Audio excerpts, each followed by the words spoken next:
We would like to remind everyone that the event will start in a few minutes.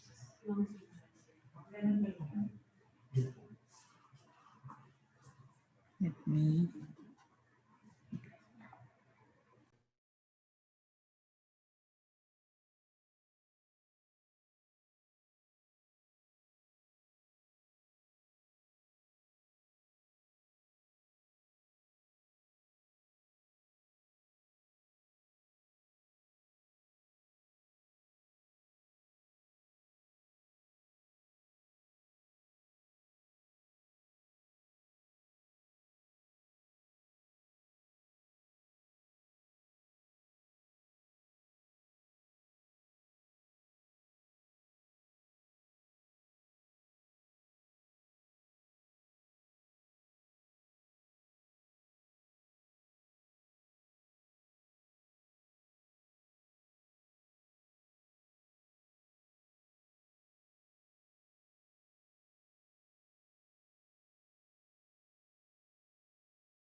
We would like to remind everyone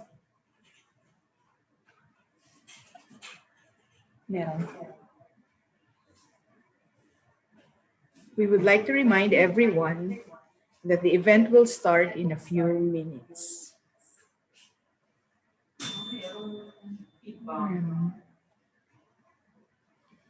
Ano gagawin natin?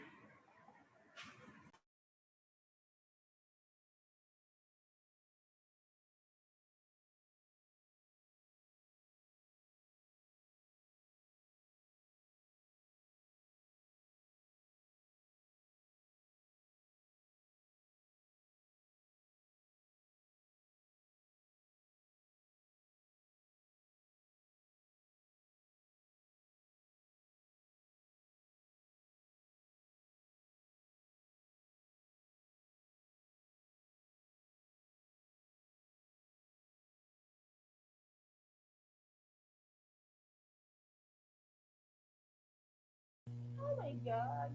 Hello?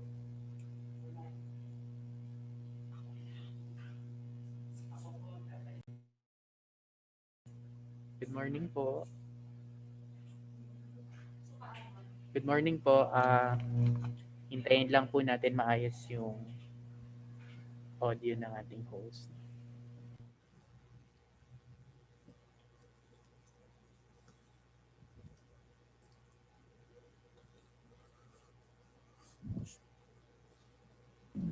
Good morning po. Good morning po.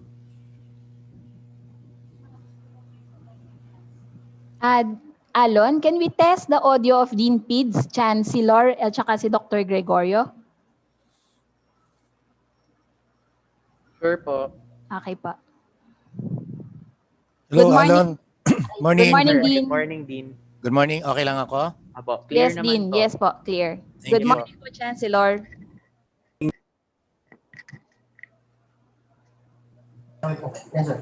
Thank you. Okay. Okay po, Chancellor. Thank Very you po. clear Malinaw po. po ang audio. Good morning po, Dr. Glenn Gregorio. Good morning. Okay, very clear, sir. Kay Dr. Janet Pablo po. Hello po. Hintayin lang po natin. Good morning po. Ma'am Katsi, may feedback ka ulit. Meron po pag ako po ang naka-audio. may Oh, narinig wala. ako. Oo, wala kang feedback, Alon. Hello? Wala po. Okay. Good morning po, Dr. Marife. Can we test your audio, please? Hello, good morning. Okay, Thank very you Am I po. clear? Yes, Yes, ma'am. Clear Yes, po ma'am. ba? Clear po, Ah? very clear po. Thank you. Thank you. Alon, si Ma'am Cynthia. Nawala yata siya. Ma'am Sherry, can you test your audio? Hello, good morning po. Okay, very clear, ma'am. Si Thank you Ma'am po. Cynthia na lang po.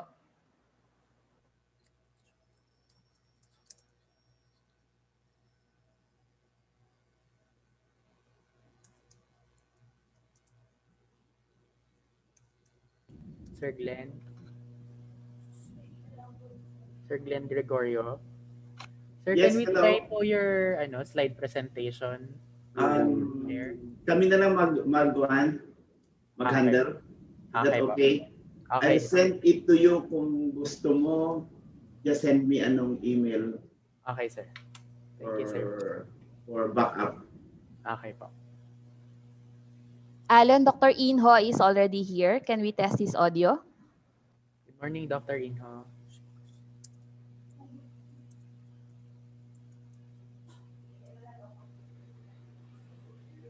Good morning, sir. Morning. Okay. Your audio is clear, I- sir. Okay, I just came here to check my system. Then I'll come back in 5 minutes. Okay, okay. okay, sir. Okay. Okay, thank you.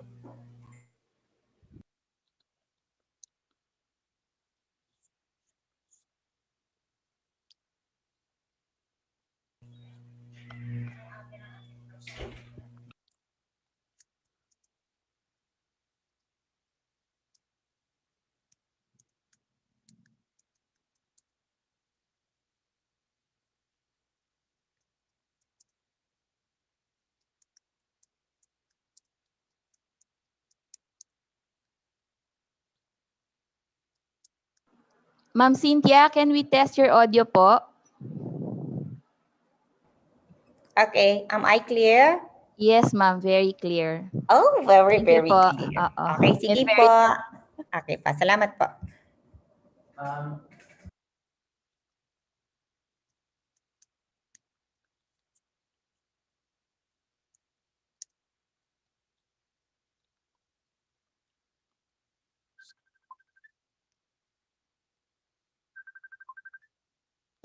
Yes, ma'am.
event will start in a few minutes as we are still admitting more people in this event. May we request our participants to rename your screen names by putting your respective title and last name, followed by the name of the institution you are representing. Participants will have the chance to raise questions during the open forum. You may type your questions through the Google form link that we will be providing in the chat box. E-certificates and online conference materials will be distributed to participants after answering the evaluation form that will be provided after this event. You will receive your e-certificates and electronic program souvenirs right after answering the evaluation form. So good morning, everyone. Before we proceed to the event proper, may we request everyone to have a moment of silence for the doxology, then followed by the singing of the national anthem.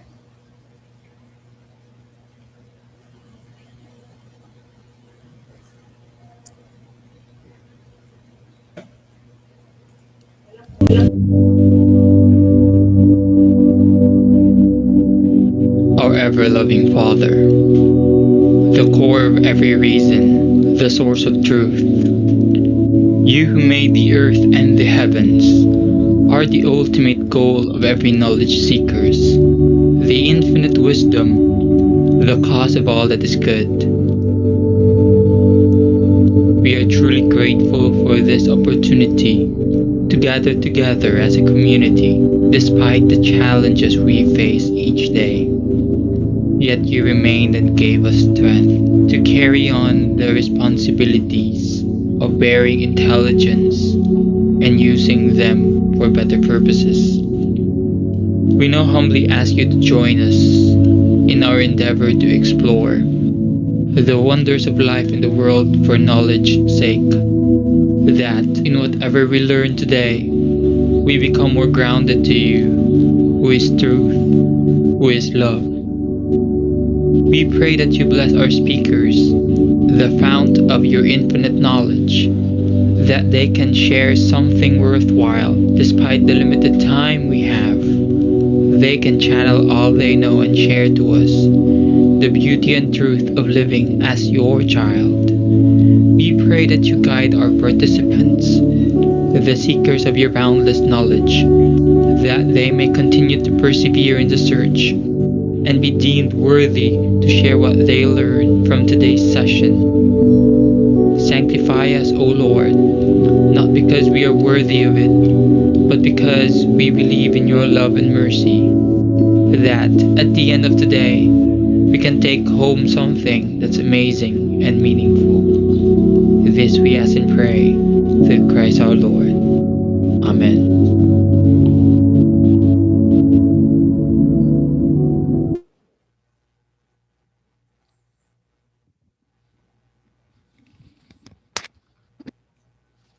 Awitin po natin ang pambansang awit ng Pilipinas.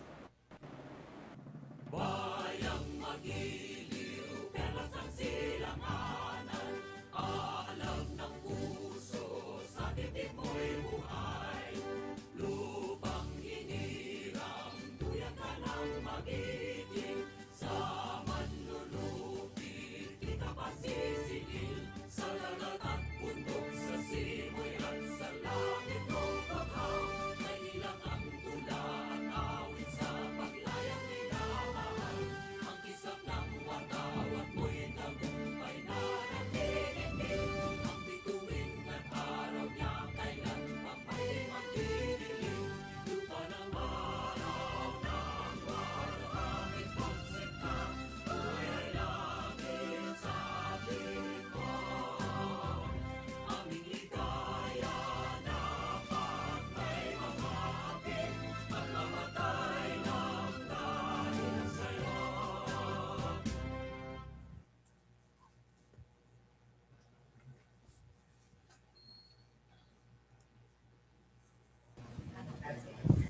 Hey, good morning, everyone who are present in this online activity. Welcome to P4 iCAFS, the P4 Agriculture International Conference on Agriculture and Food Science. Ladies and gentlemen, I am Dr. Catherine Ann T. Castillo Israel, CATSI for short, from the Institute of Food Science and Technology, CAFS UPLB, and I will be your host for today.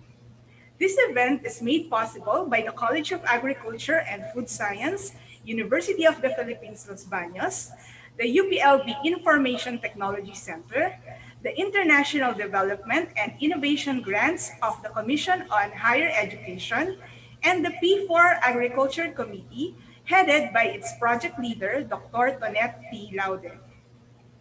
For everybody's information, this is the culminating activity of the Strengthening Private-Public Partnership through Industry Practice in Agriculture project. Finally, we will be able to present to you the general outputs acquired from the series of benchmarking, consultations, and meetings that we conducted inside and outside the country. Today, we have guests who are participating from the different higher education institutions offering agriculture and food science undergraduate programs, as well as people from international universities. As we move on, some of our invited speakers will be sharing the adjustments that they have made for the internship program with the new normal.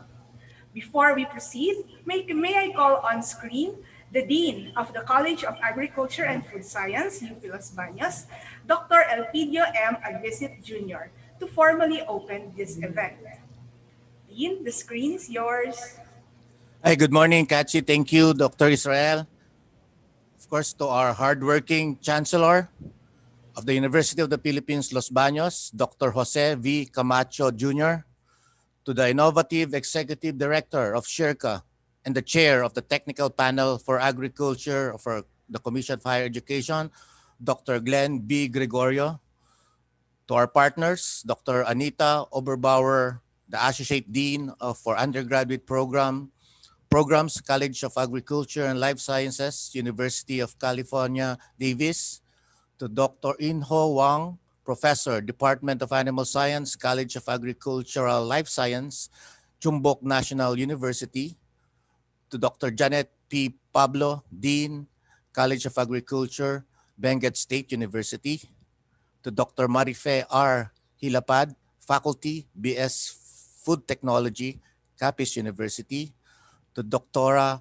Indira B. Dimapuro Tawan, Campus Head, Mindanao State University, Lanao del Norte Agriculture College, to all the participants present today, to the men and women, the molders and shakers of agriculture, a blessed and pleasant morning to everyone. In behalf of the College of Agriculture and Food Science, University of the Philippines, Los Baños, I would like to congratulate the people behind the project Strengthening the Private-Public Partnership through Industry Practice in Agriculture, headed by the project leader, Dr. Tonette P. Laude. I commend the efforts and time dedicated by the project members to be able to come up with internship guidelines suitable to agriculture students of different higher educational institutions here in our country. Today, online events, iCAFS, the P4 Agriculture Internship Conference for Agriculture and Food Science, aims to present to you, our dear partners, the findings and recommendations of this project. Moreover, we are thankful for the support of our international university partners and their contribution to the P4 project toward the attainment of its goal. That is to improve the agriculture internship program of Philippine colleges and universities. Have fun, everyone, and thank you to all the participants for joining us today. May we all remain safe and healthy at all times, and God bless us all. Katsi. Thank you very much, Dean Advisit. Now, to give our delegates a warm welcome, I would like to call on the new Chancellor of UP Los Baños, Dr. Jose V. Camacho Jr.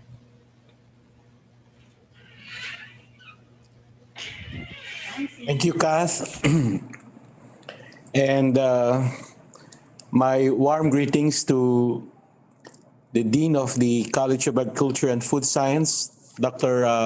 Pid Sagbisit, the CHED Chair of the technical panel for agriculture and Executive Director of CIRCA, Dr. Glenn Gregorio, and to our esteemed partners from various higher education institutions and international universities, and to all the participants of today's international conference. Thank you for joining us today, and good morning. Yesterday, I joined Dean Nagbisit and his executive committee visiting the various units of the College of Agriculture and Food Science. And in my reflection, today's conference is indeed very timely as I see the wealth of resources and the knowledge of the wealth of knowledge that the College of Agriculture has. I find this conference in providing perspectives and insights about the importance of internship on the job training. 3 weeks ago, I had a meeting with the executive committee and Dr. Agbisit was there. And one of the deans asked, how are we going to pursue internship, the OJTs of the university in light of the things that are happening around? I really find this conference very timely. As we find ourselves living at the beginning of this fourth industrial revolution, a world and a society that is increasingly becoming more complex, more computational and automated, it is very imperative that skills and experience that can be gained through applied learning and internship opportunities become a key part of every college student. This is because, as we all can agree, internship, this allows us the integration of academic knowledge, the theories, with practical application and skills fostered in a professional environment.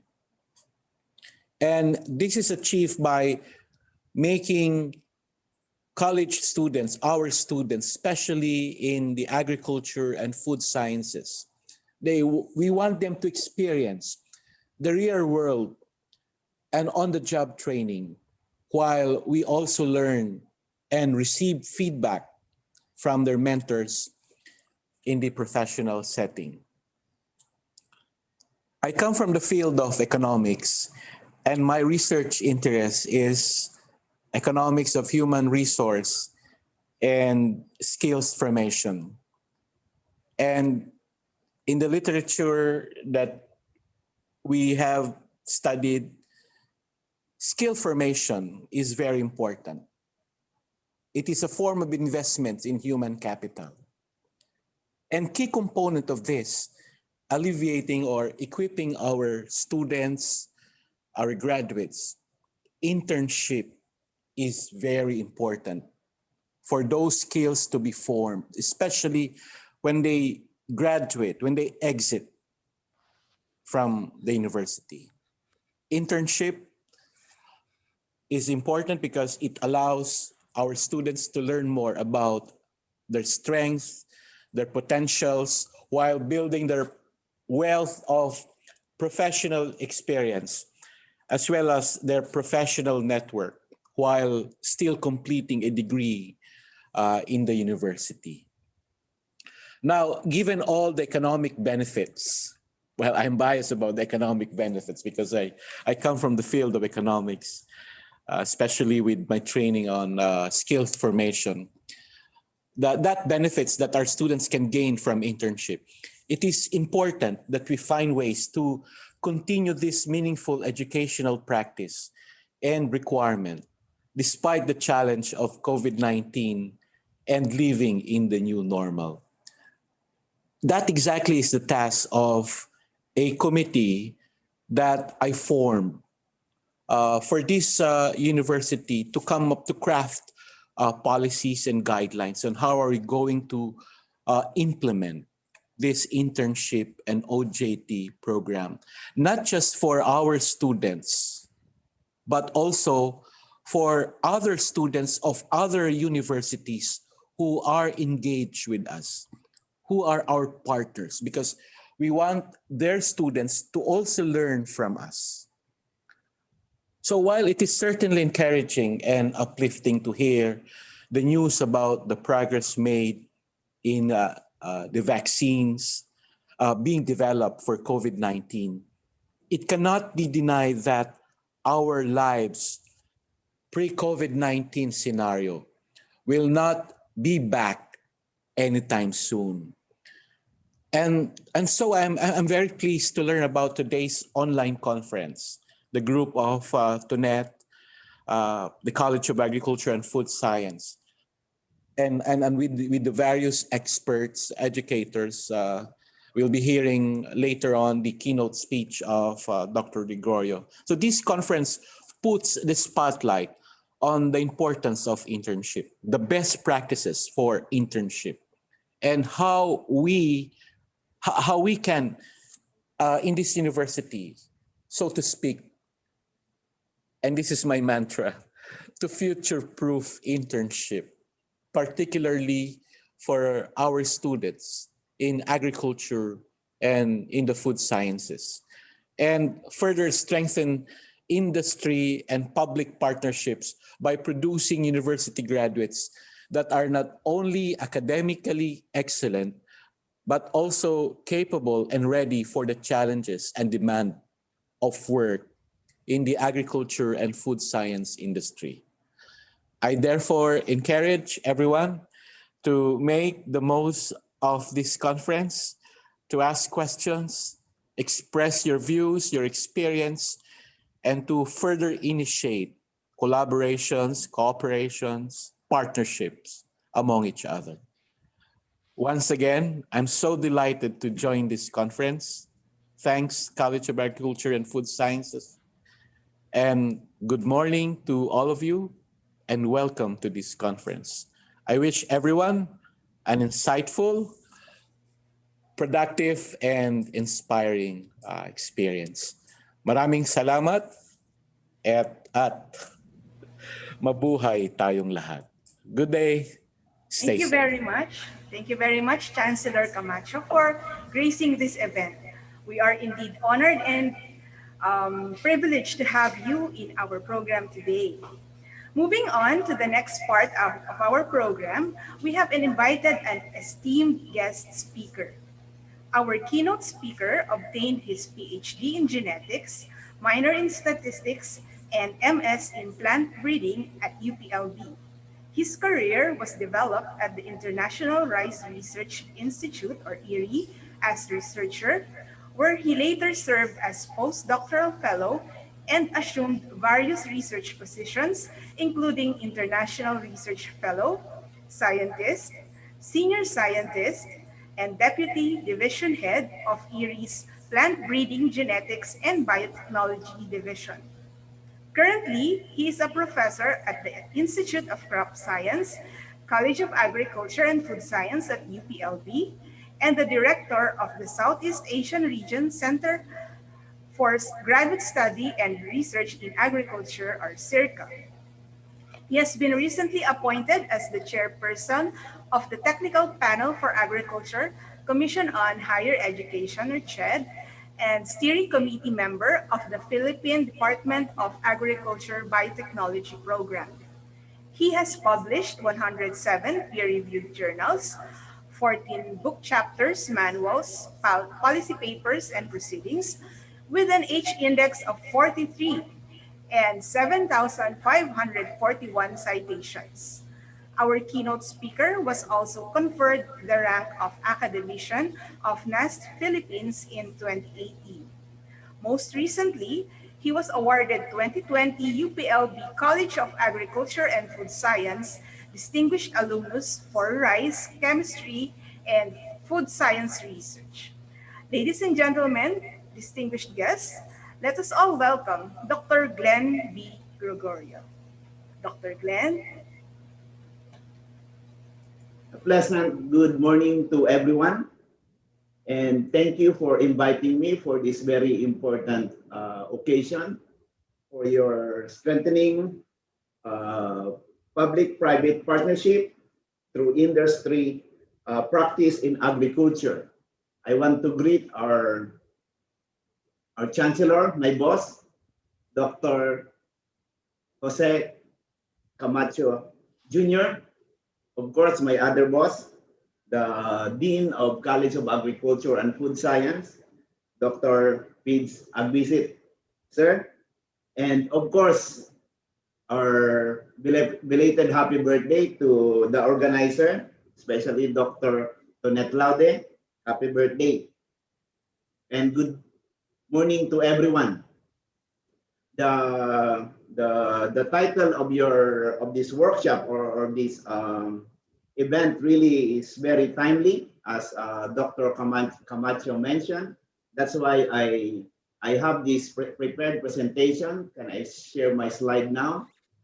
I want to have a title on harnessing academe, industry, government interconnectivity in agriculture.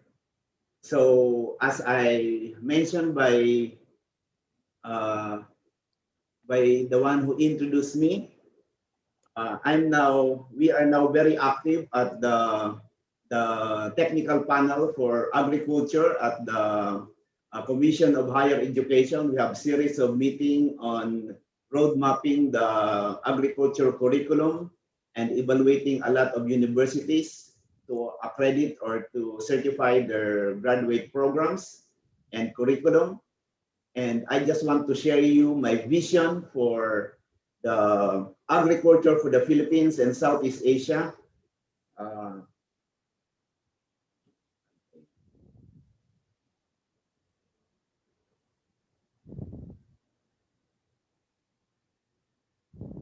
Okay, so I just want to share to you my vision. This is not yet ready. This is still my dream to have an ASEAN-ready education agriculture, which is inclusive, innovate, creative, and ready. And E to ready, it means employment, not only employment, but enterprise-ready education or graduates. Next slide. I want to show you that what should this Philippine or ASEAN agri-education entails. It should be competency-based curriculum, innovation and entrepreneurship centered, partnership-driven, infrastructure-based, multi-task and specialization, industry co-designed and co-owned, employment and enterprise ready, as I mentioned, and all under ASEAN committee perspective, because in the next few years, we will be an ASEAN economic integration in the whole Southeast Asian nation. So this is my vision actually for VS Agriculture program, which we should have tracked with the arts. We should incorporate them with arts and humanities, with the College of Arts and Sciences. And this means that we have to go with a specialization. Agriculture should be incorporated to the all disciplines, multi-disciplines. We should incorporate it with the specialization on art and history. And this is designed by practice to create agri-creatives, graduates that's agri-creative. You say culinary agriculture, which the University of the Philippines is already doing it, agri-communication, and agri-sociology. And the other track, of course, is the main track that most of us are in, which is technologies. This is more with engineering and information technology, with the specialization on crops, animals, food, and nutrition. And the design really here is by practice and by internship, which we want really to what you are emphasizing in your program, internship with the industry, so that we will create graduates which are agri-innovates, which are agri-farmers or agri-farm managers. And of course, we have this very important track on agribusiness with business economics and finance team or departments. And this is more on designed by research and internship and also by practice. So this is where agri incubation is startup, a business startup to create agripreneurs and to create agri traders.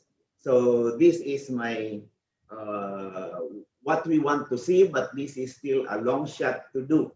But what I know in UPLB, we are already starting to realize this, and slowly we could make this a reality. And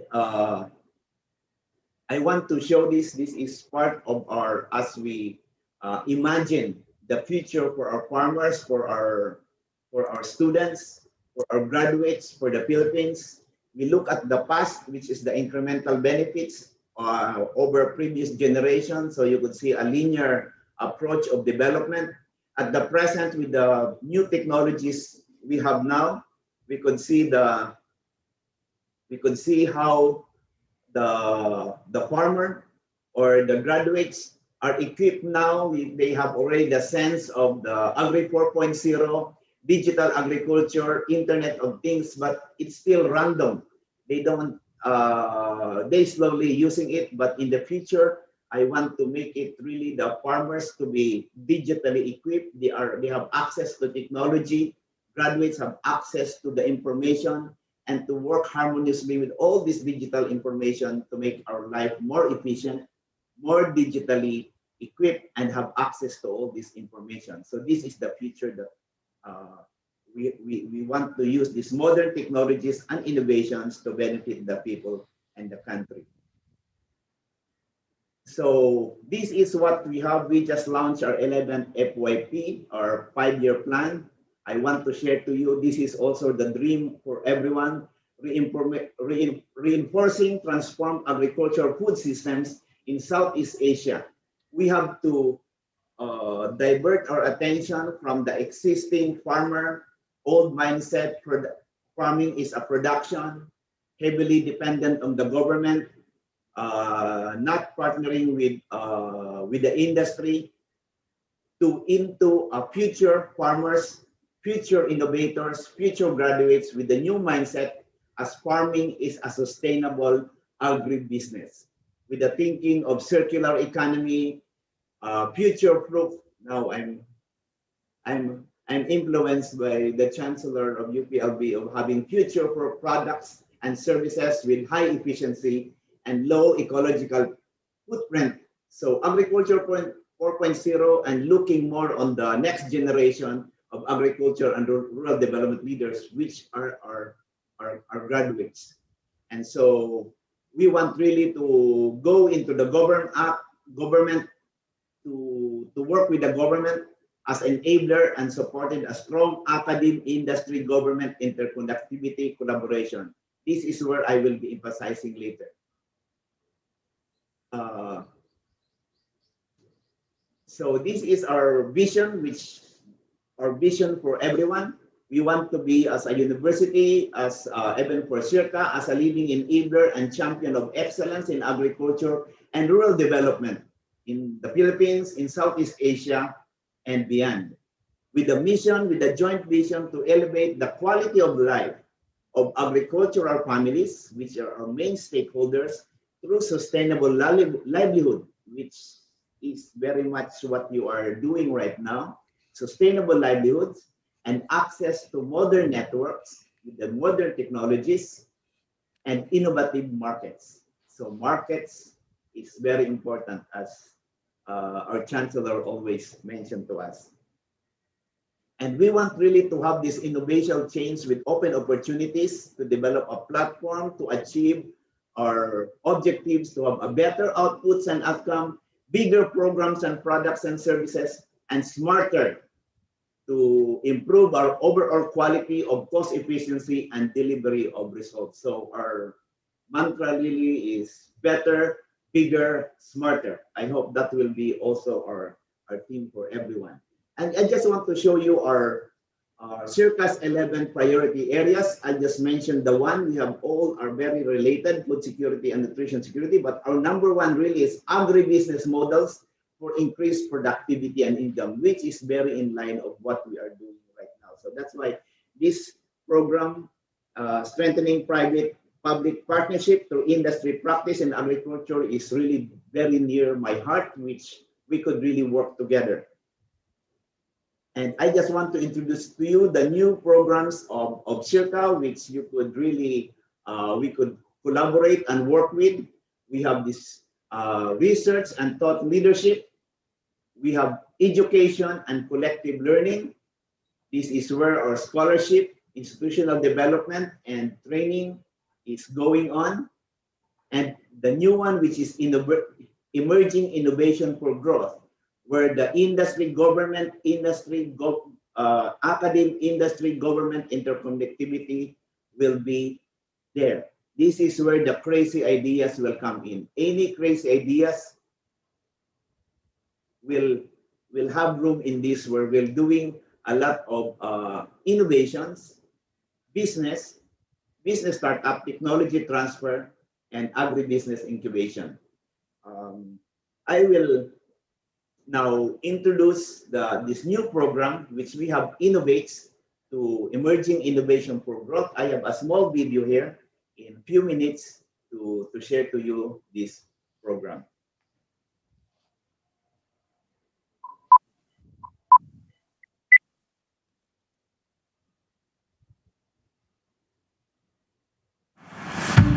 The evolving context of agriculture, rural development, and state of farmers as aligned with global goals focus on the contribution of agriculture to hunger and malnutrition eradication. Circa has embraced the rhythms of change with new, innovative practices to transform the lives of farmers and the agricultural industry. With its mission to elevate the quality of life of agricultural families through sustainable and resilient livelihoods, Circa steers agriculture from the traditional farming production towards an agribusiness perspective in a modern agriculture ecology by accelerating transformation through agricultural innovation to attain Agriculture 4.0. The Circa innovates model of open collaboration with academe industry government interconnectivity is a combination of independent but highly integrated component tool designed to attain sustainable development goals through Agriculture 4.0. A modern world transformed by innovative technologies, processes, and dynamics.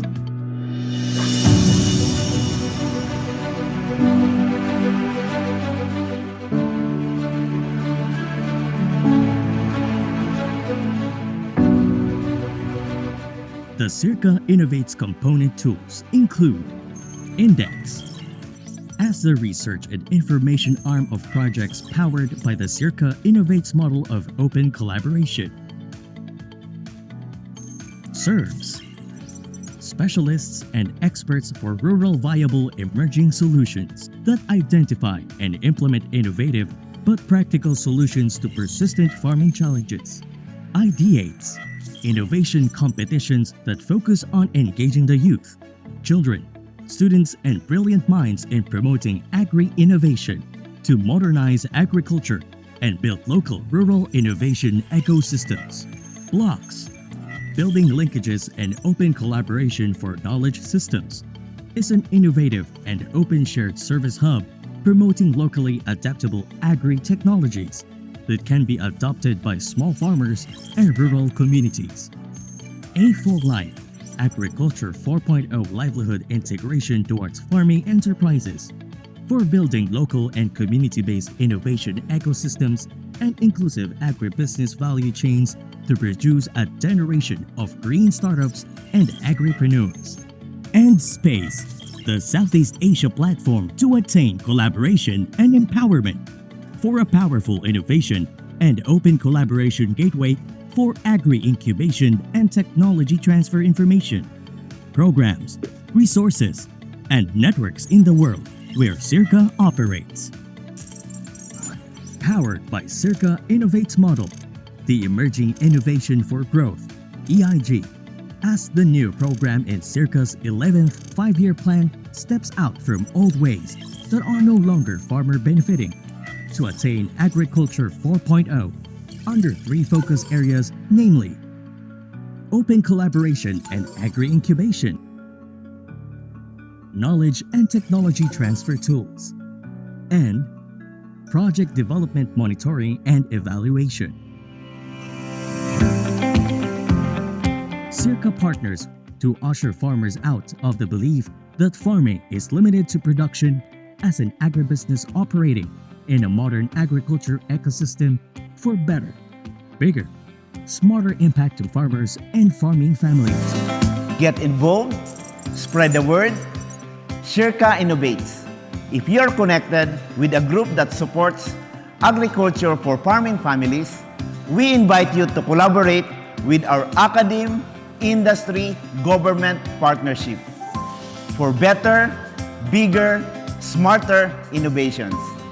Together, let's attain Agri 4.0.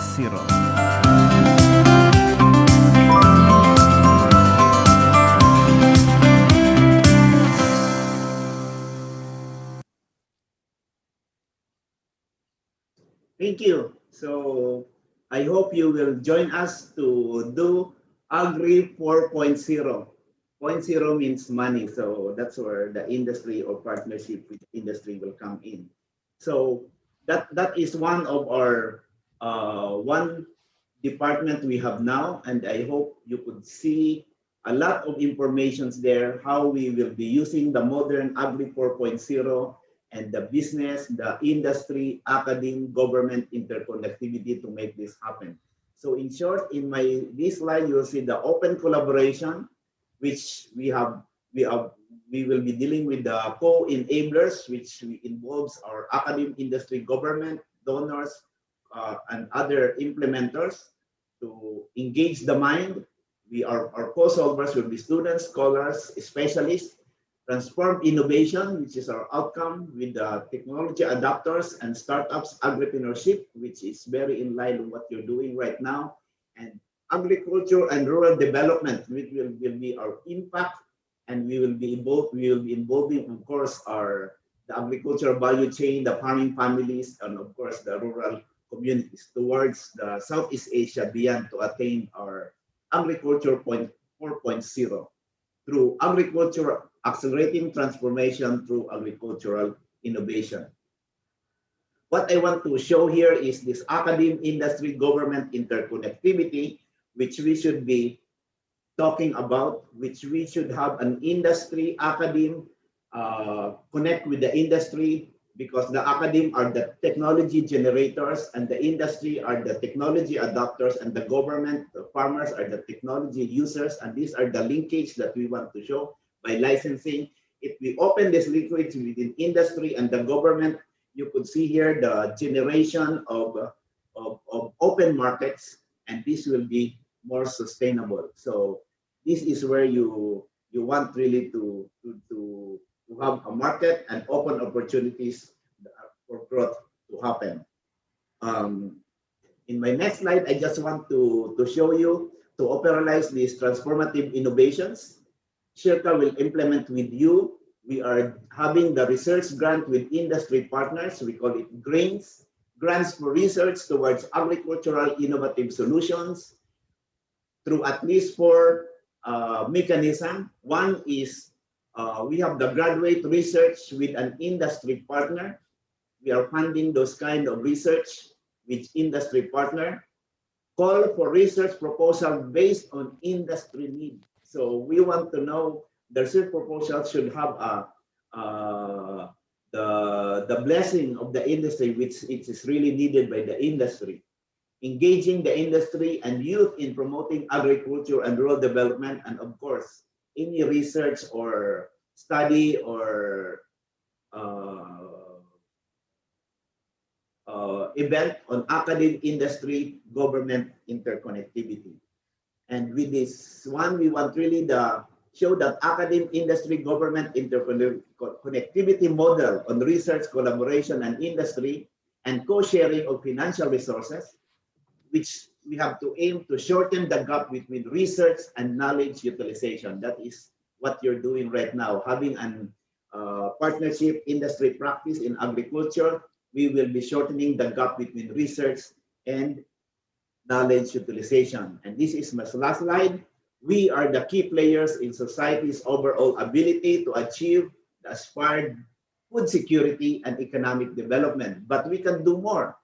We could aspire more to contribute beyond towards economic development that is sustainable, inclusive, environmentally friendly, and most importantly, resilient to the pandemic and future pandemics that we are experiencing right now.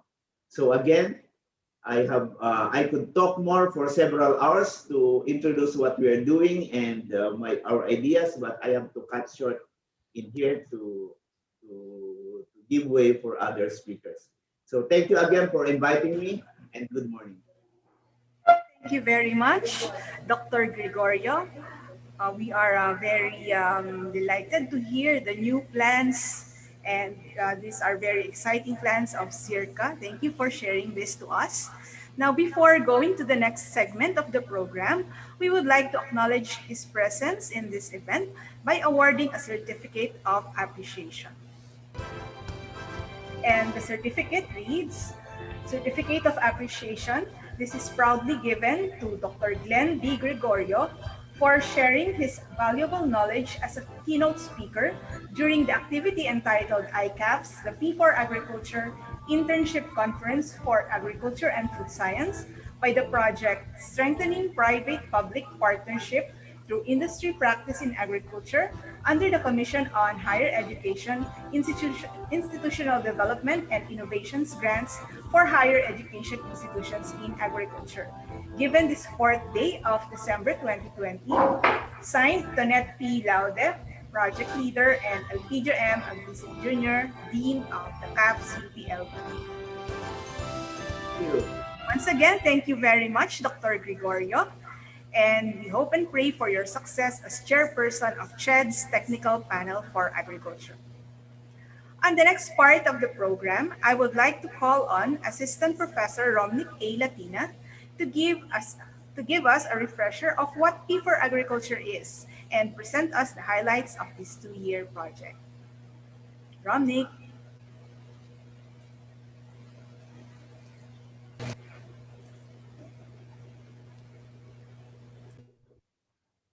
I'm Assistant Professor Romnick Latina from the Institute of Weed Science, Entomology, and Plant Pathology, College of Agriculture and Food Science, University of the Philippines, Los Baños, and I will be orienting everyone again about the P4 Agriculture project with the title Strengthening Private-Public Partnership Through Industry Practice in Agriculture, especially for the benefit of those who have encountered us for the first time. These are the things to expect in this presentation. The CHED calls for projects under the Institutional Development and Innovation Grants, so technically how the project came about, the rationale, the value chain for agriculture and food science, the project objectives, highlights, and outputs. The project was actually prompted by a call for proposals under the CHED Institutional Development and Innovation Grants. So what is this grant all about? The IDIG, or the Institutional Development and Innovation Grants, is awarded to higher education institutions to fund initiatives to strengthen their qualifications and capacity to remain relevant and respond to local, regional, national, and global priorities. Specifically, the call for proposals was made for 10 HEIs in agriculture that are either Center of Excellence or Center of Development in Agriculture Education. So the program categories for the IDIG include the institutional development, institutional innovation, and CHED-initiated projects to which this project is actually under. So the CHED-initiated projects provide assistance in the K-12 transition program, and this would include TWG-led projects and partnerships. So specifically, the CHED-initiated projects include the Strategic Higher Education Development and Innovation Model, for the following areas. So we have science, engineering, and computer science, community colleges, and agriculture. So hence the call for the HEIs in agriculture. This strategic model for agriculture aims to address the challenges and opportunities in agriculture and food sectors, specifically on the changing demands on the educational systems to address the human resource development needs of the agriculture and food sectors. It also considers the changing agricultural landscape in the Philippines, and of course, to develop innovative and entrepreneurial strategies in agriculture that would equip tertiary education to be at the forefront of the emerging opportunities. So the proposed grant components include agriculture program, curriculum enhancement, learning support component, faculty capacity development, support program for changing mindset of students and parents towards the new agriculture curriculum expectation, institutional readiness, and of course, the academe and industry partnerships, where this project is very much focused on. So as for the rationale, the UPLB College of Agriculture and Food Science is recognized as the Center for Excellence in Agriculture Education and is one of the first programs to be assessed by the ASEAN University Network Quality Assurance at par with international standards. So cognizant to the mission of the university to be a globally competitive graduate and research university contributing to national development, the college felt the need to propose the project to strengthen the academe industry partnerships aspect. Just recently, with the changes in the Philippine educational system due to the K-12 transition, the university responded to the program revisions aligned with the implementation of the K-12. So among the revisions for the BS Agriculture and related programs such as Agriculture, Biotechnology, and Food Science and Technology are the inclusion of the entrepreneurship and marketing courses, and of course, the revision of the research and major practice options. So for the latter, the students are tasked to develop their skills, both for the independent research and the industry's demand on skills development through major practice options. So with all those, we would also like to highlight here the value chain analysis as applied to the UPLB CAFS undergraduate programs. Since our goal is for our graduates to be science-based, industry responsive, and attuned with the emerging issues in global agriculture, we recognize that this can be addressed through a structured program, design, competent faculty and staff, modernized facilities, expertise development, including thesis, farm practice, and internship with our industry partners, and network development through student exchange programs and attendance to scientific meetings and fora, and a lot more. And as we all know, the private and public institutions have an important role in the agricultural value chain. So presented in this framework is the participation of the private sector together with the other institutions on the different aspects of the value chain from production to post-production, marketing, quality assurance, and entrepreneurship. Hence, the importance and need to strengthen the private and public partnerships. So as for the project objectives, number one, we want to identify public and private institutions to take part in the industry practice option. We also want to formulate procedure and guidelines in implementing industry practice for both outbound and inbound students. And lastly, we want to develop a training manual on the implementation of the industry practice for the SUCs. As for the project highlights, so we did a lot of stakeholders consultation and benchmarking activities. And it is presented by this timeline of events. So we had our first consultation here at UPLB, followed by some local consultation and benchmarking activities in Luzon, Visayas, and Mindanao, and some international benchmarking activities, particularly in Kobe University in Japan, Major University in Thailand, Chonbuk National University in South Korea, and in the University of California, Davis in the US. So for our initial consultation, so these are our objectives that happened here in the UPLB. So we wanted to present the P4 Agriculture project to all of their stakeholders. We wanted to gather preliminary information on the formulation of procedure and guidelines.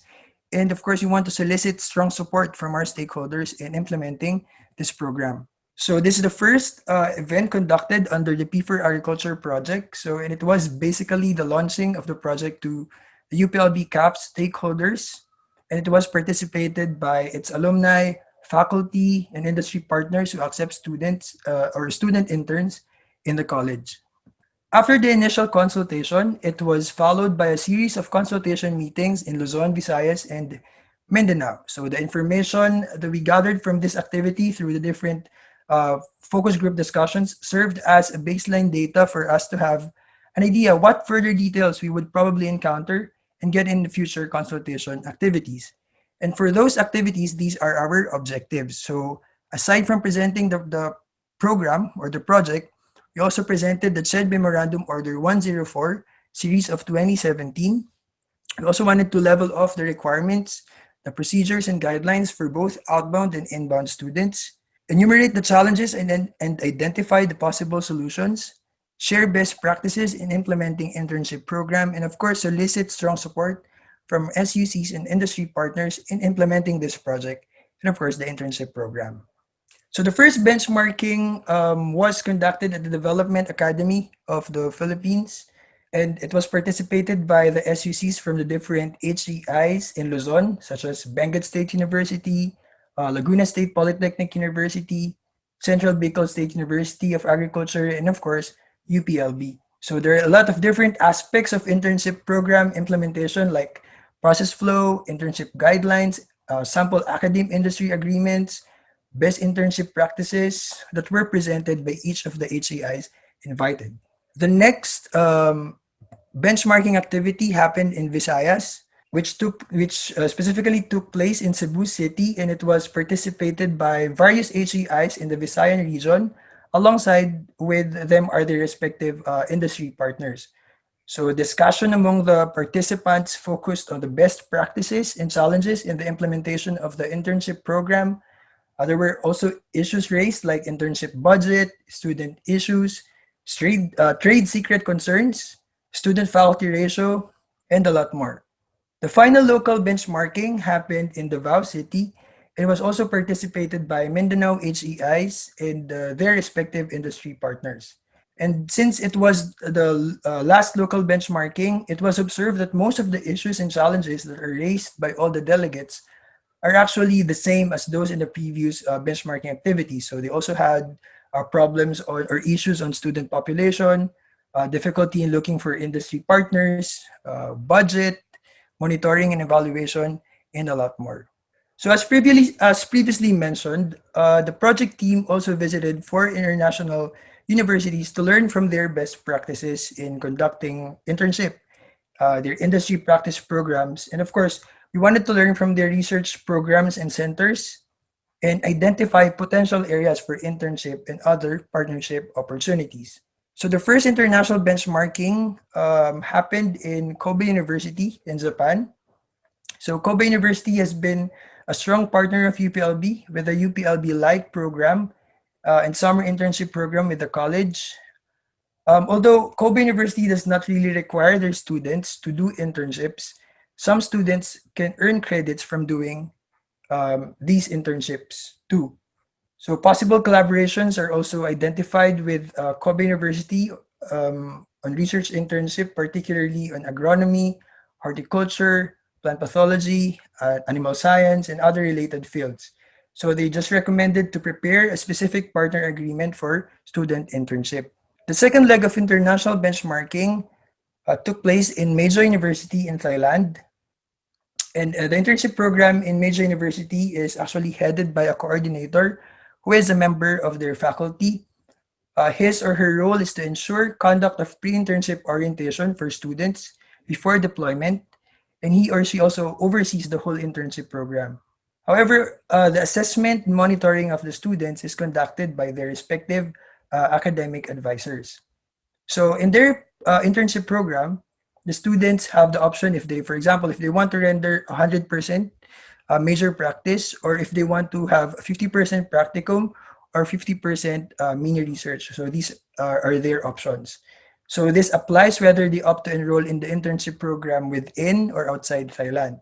As for collaborations, major universities open to accept students to conduct their internship program, or students from UPLB to conduct their internship programs for 3 to 4 months or less, depending on the length of the internship. So the third leg of international benchmarking took place in Chonbuk National University in South Korea. In Chonbuk National University, they also do not really require internship in their degree programs, but some students conduct internships depending on the department where they belong. So for agriculture, it depends on the project where they are involved. Usually, they conduct internships inside university since most industries do not want to accommodate them. And actually, most of the facilities are available inside the university. So they really don't need to send them out for an internship. So in Sunbook, they have a specific office for management of internship programs. And they also have another office for exchange programs for internships abroad. But more of those details or more of the details will be shared by one of our speakers in a while from Chonbuk National University, Dr. Ina Wang. So let's wait for him later. So the last leg of the international benchmarking was done in UC Davis in California, USA. In UC Davis, they have this Internship and Career Center or ICC. So this office facilitates the internship and career development programs for all students, both undergraduates and graduate students and their alumni. It is manned by a non-academic staff who are designated to specific focus areas such as agriculture and environment. And they also offer services such as advising, internship and job linkage, fairs and events, career help through IEC materials, and a structured 4-year plan of career development. So for the College of Agriculture and Environment Sciences in UC Davis, not all majors require thesis and or internship. However, the college has the most number of required internships. In terms of choosing for an internship site, it is the academic advisors from CAES who are the ones recommending employers and or companies. So as for more details, Dr. Anita Oberbauer will be with us today to share more about their internship in UC Davis CAS later. So what are the highlights or the key findings of the project? So as for the general observations, these are some of the gaps that we were able to identify. Primarily, they revolve on the management and the skills of the students. So for the management side, students lack training on personal management, technology profitability analysis, business management, extension skills, among others. And as for the skills, student interns, even graduates, are good in technical skills, but often they lack practical skills. So for example, real farm production knowledge. As for the common issues or problems, we actually identified those that belong to the students, the faculty, and the industry. So number one for the student would be the lack of internship plan, wherein there are no specific plans or activities for the interns. The student involvement, since some of the students are not involved in crafting the internship guidelines. There are also mismatch of skills, since the student's specialization does not really match the internship activities.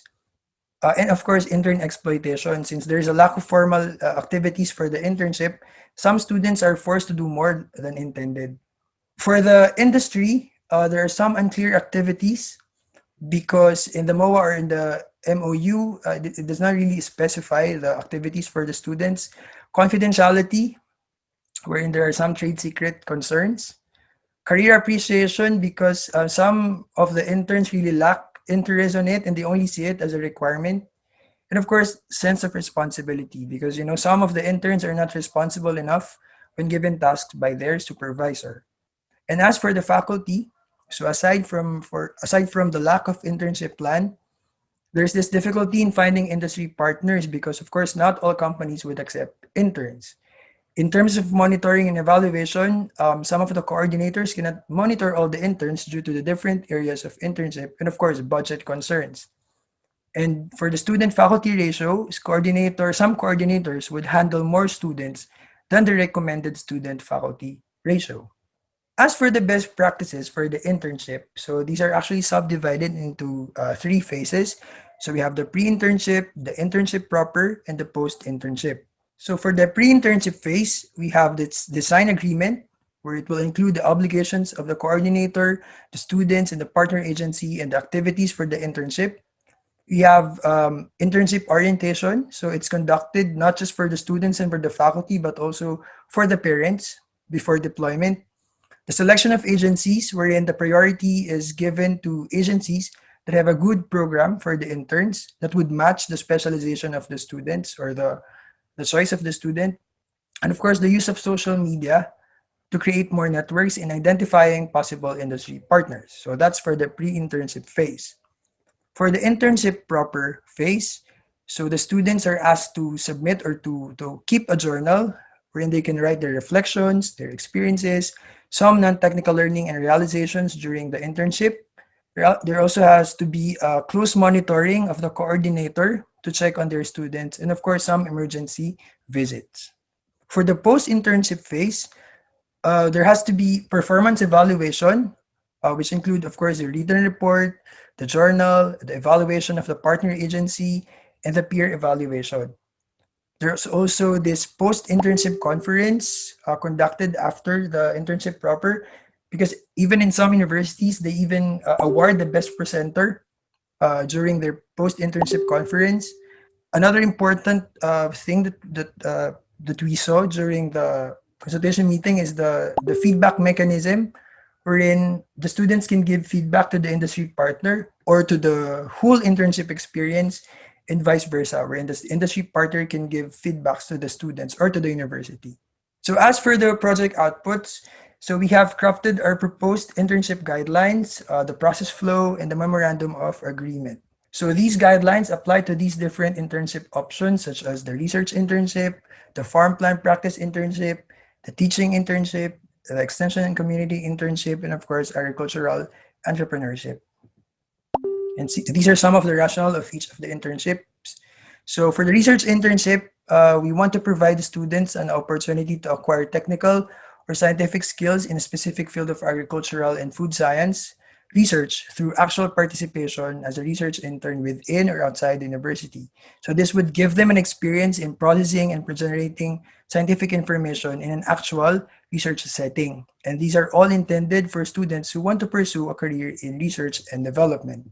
For farm and plant practice internship, so the students are exposed to the different activities in production, processing, and or marketing of agricultural products. So these are designed so the students could get a first-hand experience and then enhance their skills in the operation of agricultural farms or food processing plants. So these are intended for those students who want to have a career in food production, processing, and or marketing.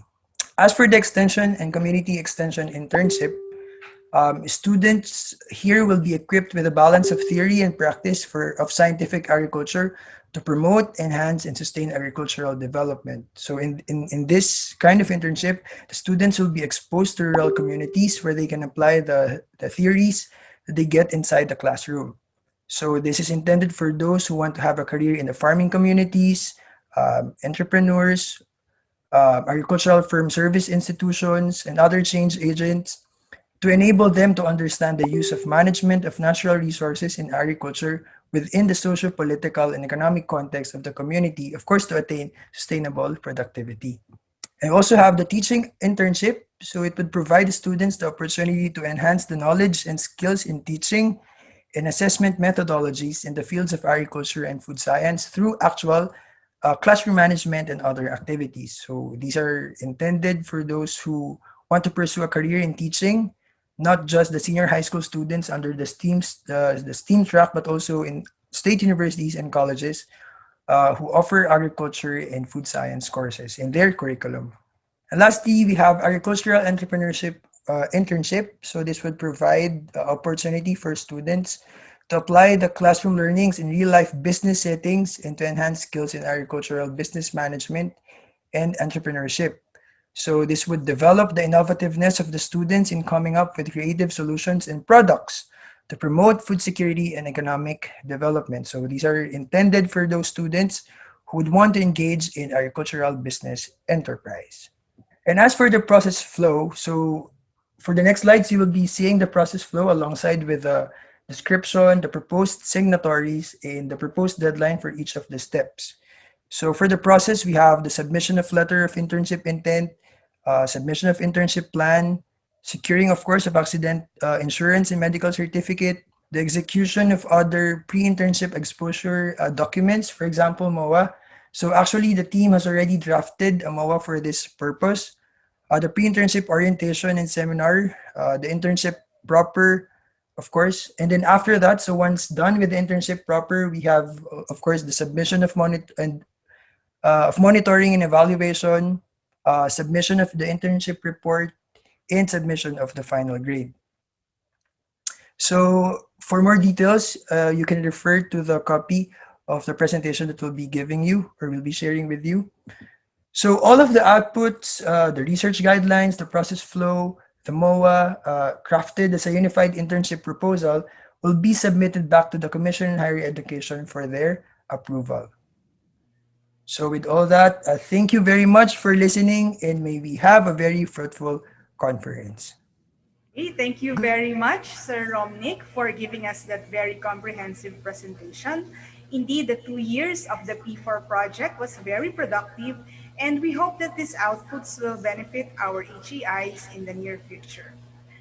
Okay, so for the next part of our webinar, we have some speakers. Okay, so for this first part, we have our international speakers. This morning, 2 out of the 4 international universities where the B4 Agriculture Committee has conducted benchmarking are here to share with us their best student internship program practices and the adjustments and plans that they have for the program in the new normal. And for our first speaker, she is a professor of animal science and the associate dean for agricultural sciences in the College of Agricultural and Environmental Sciences at the University of California, Davis. She has received distinguished teaching awards from the UC Davis Senate and the American Society of Animal Science Western Section, as well as outstanding mentor awards. And recently, she was awarded with the prestigious UC Davis Prize for Teaching and Scholarly Achievements. Dear participants and guests, let us all welcome Dr. Anita Oberbauer. Dr. Oberbauer, you have the screen. Thank you. So let's see if I can do this appropriately.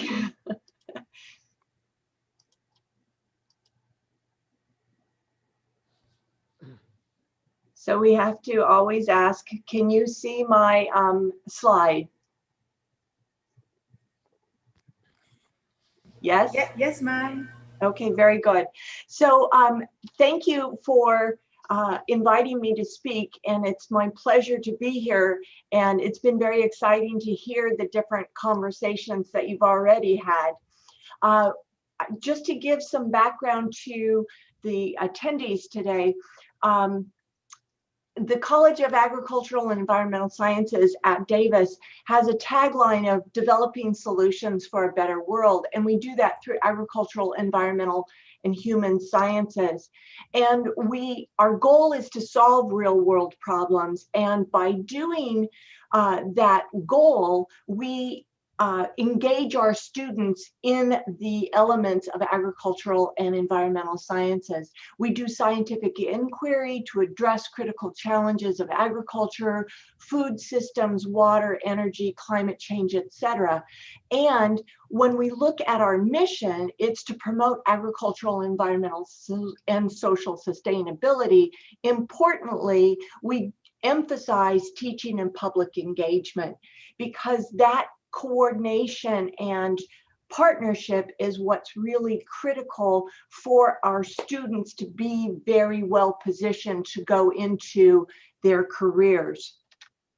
To give a little bit of background on the stats for the college, to give an idea of the scope of our academic enterprise, we have 381 faculty, 800 staff, but importantly, almost 7,500 undergraduate students and 1,000 plus graduate students. And those are the ones that we're preparing to go into their careers in a very effective and efficient manner. Our college has 3 components to it. We have 3 pillars of strength in agricultural sciences, human social sciences, and environmental sciences. And many of the challenges that face the coming world and global is at that intersection of agriculture, human, and environment. And so our ability to prepare our students to work at that interface is really critical. Our academics at a glance is we have 14 academic departments, and they're in those pillars of strength, the divisions: agricultural sciences, environmental sciences, and in human sciences. And I emphasize the academics because our students in each of these areas need different internship and opportunities to get hands-on practical experience. And our donors have extensive collaborations across these pillars. Our emphasis in our educational experience is practical learning, experiential learning, hands-on. And for example, more than 40% of our upper division courses have some sort of laboratory components. And we utilize our nearby private companies and resources for some of that experiential learning. We take the students to those places for field trips, and we also bring in lecturers from those enterprises to our in-person classes when we have in-person classes, so that the students experience the real world. And importantly, that allows the industry in the region to see what our values are in terms of teaching students.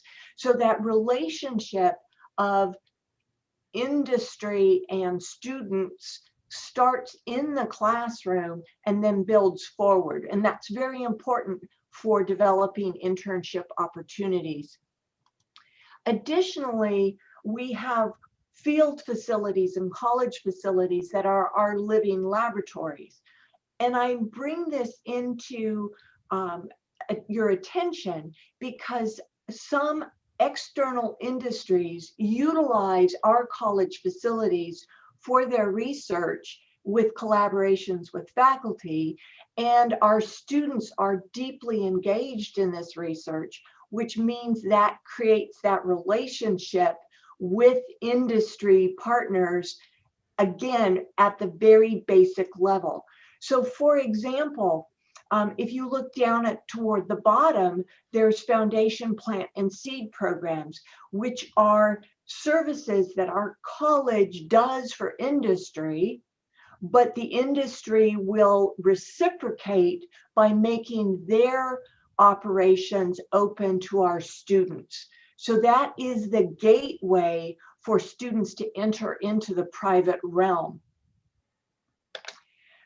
Now, we have about 30 majors in our college, and it ranges from agricultural and environmental education, animal science, animal biology, all the way down to wildlife, fish, and conservation biology.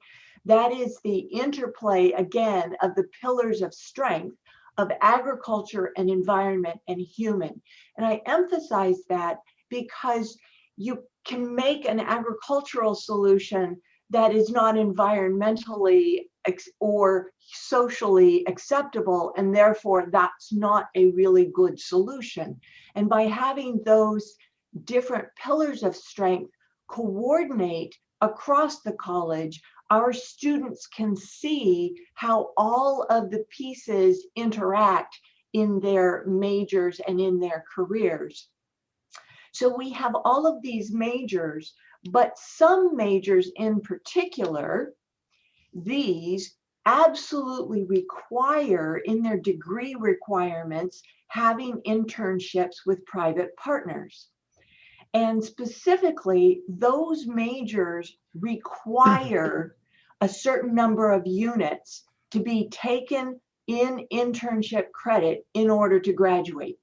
Those other majors that I showed you before, they don't require internships, but they do accept internship credit toward their degree. In addition to these majors that absolutely require internships, we have these two majors that are, they require capstone courses because they're accredited. And those capstone senior projects are done with outside clients. So again, creating that continuum between the students, their education, and their industry partners, which will then springboard into careers.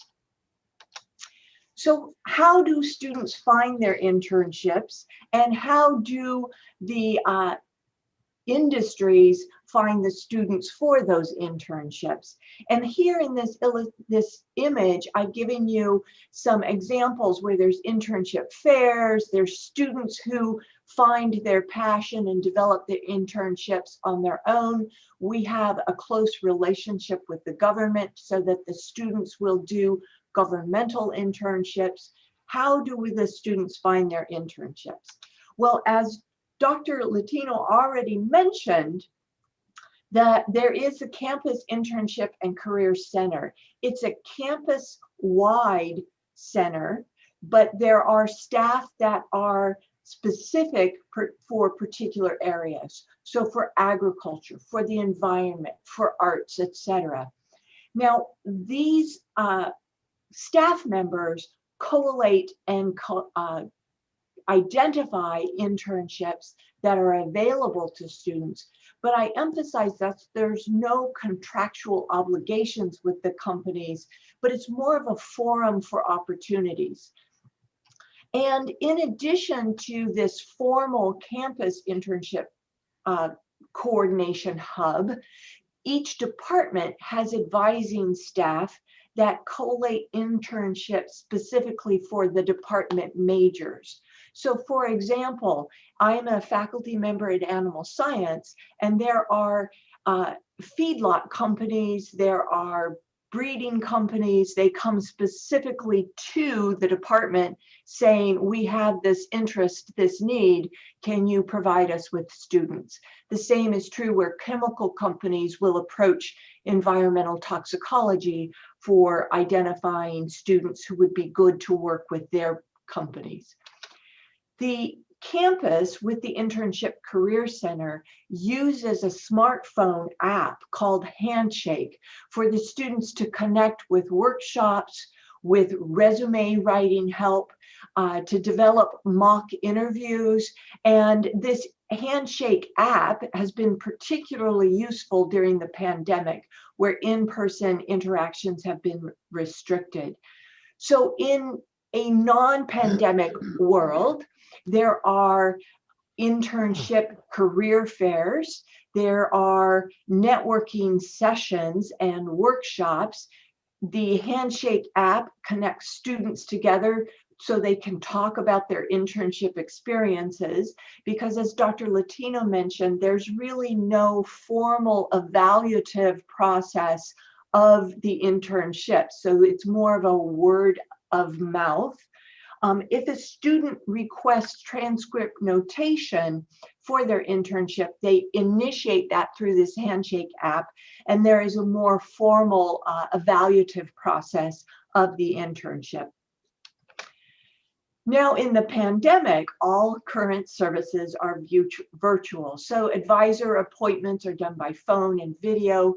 Practice interviews are done virtually. Many of our internships are highly competitive, and so our students are interviewed for those, and they need to have practice in how to present themselves in the most appealing fashion.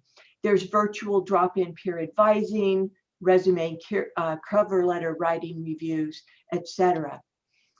Another way that we have done public-private partnership is Seed Central, and that was established in 2010 in the College of Agricultural and Environmental Sciences. It focuses on plants and seeds because California has a very high proportion of seed companies. That has bi-monthly meetings, and the goal is to energize and to contribute to the economic development in the region. And these monthly meetings facilitates communication and research collaboration between the seed and ag biotech industry. UC Davis, in order to bring science to market faster. And there are now virtual, but in the past, in-person networking opportunities with snacks, talks, mingling, job internship sites. And there is this specific website where there are jobs and internships that are listed by all of these companies that you see on the right. A lot of the companies that are important for seeds value this relationship because of the public partnership with UC Davis and the private, and how it has this mutual benefit. There's also the designated emphasis in biotechnology. It is a program that was established 20 years ago to bridge academia and the biotech industry. It's specific for graduate students, and it's an actual certificate that's additional to the PhD program. It requires a 6-week private corporation internship, and there is a staff coordinator for the program that compiles the internship opportunities and directs students to the appropriate ones. Because we have a nearby Silicon Valley and biotech hub, it is really a fruitful relationship. There are weekly seminars that are ongoing with this pandemic, where we bring in biotech field speakers to campus, which creates continuity and interest in all areas of biotech, from the legal, the technical, commercial, etc. My student is in a designated emphasis, and she will be doing an internship at the Council for Dairy Cattle Breeding in the Midwest, virtual at this point, but again, it's that relationship building. And the evaluations of the experience, all interns are required to write a paper and have a faculty mentor overseeing their internships. When the students ask for transcript notation, there's greater documentation required with hours, with journaling, things of that nature to verify the student was present and learned something from that. How do we make these private-public connections? Well, we invite speakers to campus regularly. That gets the industry personnel familiar with the campus and how it's valuing this public-private partnership, and it introduces the students to the broader network, which increases their comfort level in reaching out. We also have a unit on campus that's called Innovation Access, which promotes public-private partnerships to catalyze commercialization of research discoveries, which builds that relationship and brings the industry to campus in making those internships desirable. Our strongest connections are through our alumni. So working with our alumni bring those internship opportunities. We have researchers who work with industry, and then we have students who work with those researchers, and it opens the doors. We also locate our educational facilities and embed them in the community. Aggie Square is an example in Sacramento where there's instructional classrooms nearby the industry partners. So in pandemic adjustments, no in-person meetings, a lot of video resources specific for students to help them navigate. We do research on campus. We have research ramp up with proper protection and testing weekly. The students can participate. Internships have been a bit reduced but there's ongoing creativity. Online internships and survey work have been implemented. Many are community service-based. Our students really want to do volunteer work, and so Community Service Resource Center maintains up-to-date listings for that. And then field and outdoor internships have continued. And our private industry internships have continued with proper personal protective equipment, so PPE. And then I know I have 15 minutes. I went over a bit, so I apologize, but I thank you for your attention. I'll be available in the forum to answer any questions. Okay, thank you very much, Dr. Oberbauer, for that very comprehensive sharing of your university's internship program activities. So to our Zoom participants, if you have questions for our speakers, you may type them in through the Google form link that is shown in the chat box. And for our Facebook and YouTube live streamers, the Google Form link is on the description box. Okay, now moving on, our second speaker who will give us his talk about internship acquired his MS from the Chonam National University and PhD from the University of New England. Currently, he works as a professor at the Department of Animal Science, College of Agricultural Life Science of Chonbuk National University, South Korea. Ladies and gentlemen, let us give a warm welcome to Dr. Inho Wang. Dr. Inho.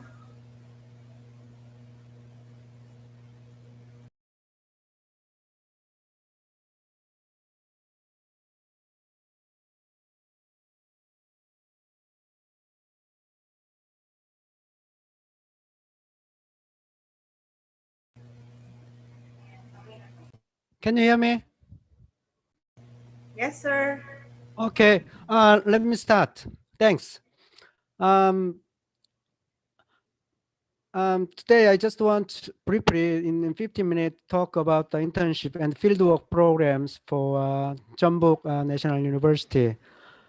3 points about our university and some example of internship programs and some statistics for our university, and give lastly the example of summer program for agricultural students.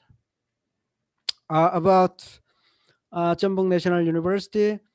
Jeonbuk National University is really located in south part of Korean peninsula, 3.5 hours from Incheon International Airport and 90 minutes by train from Seoul. This is one of landmark of our campus. Jeonju is one of the most beautiful city and the traditional city in Korea. And some statistics for our university.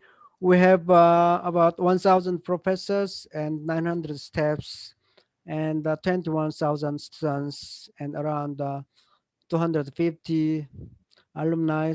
We have 7 campuses and 16 colleges and 96 divisions. Some statistics also about our university.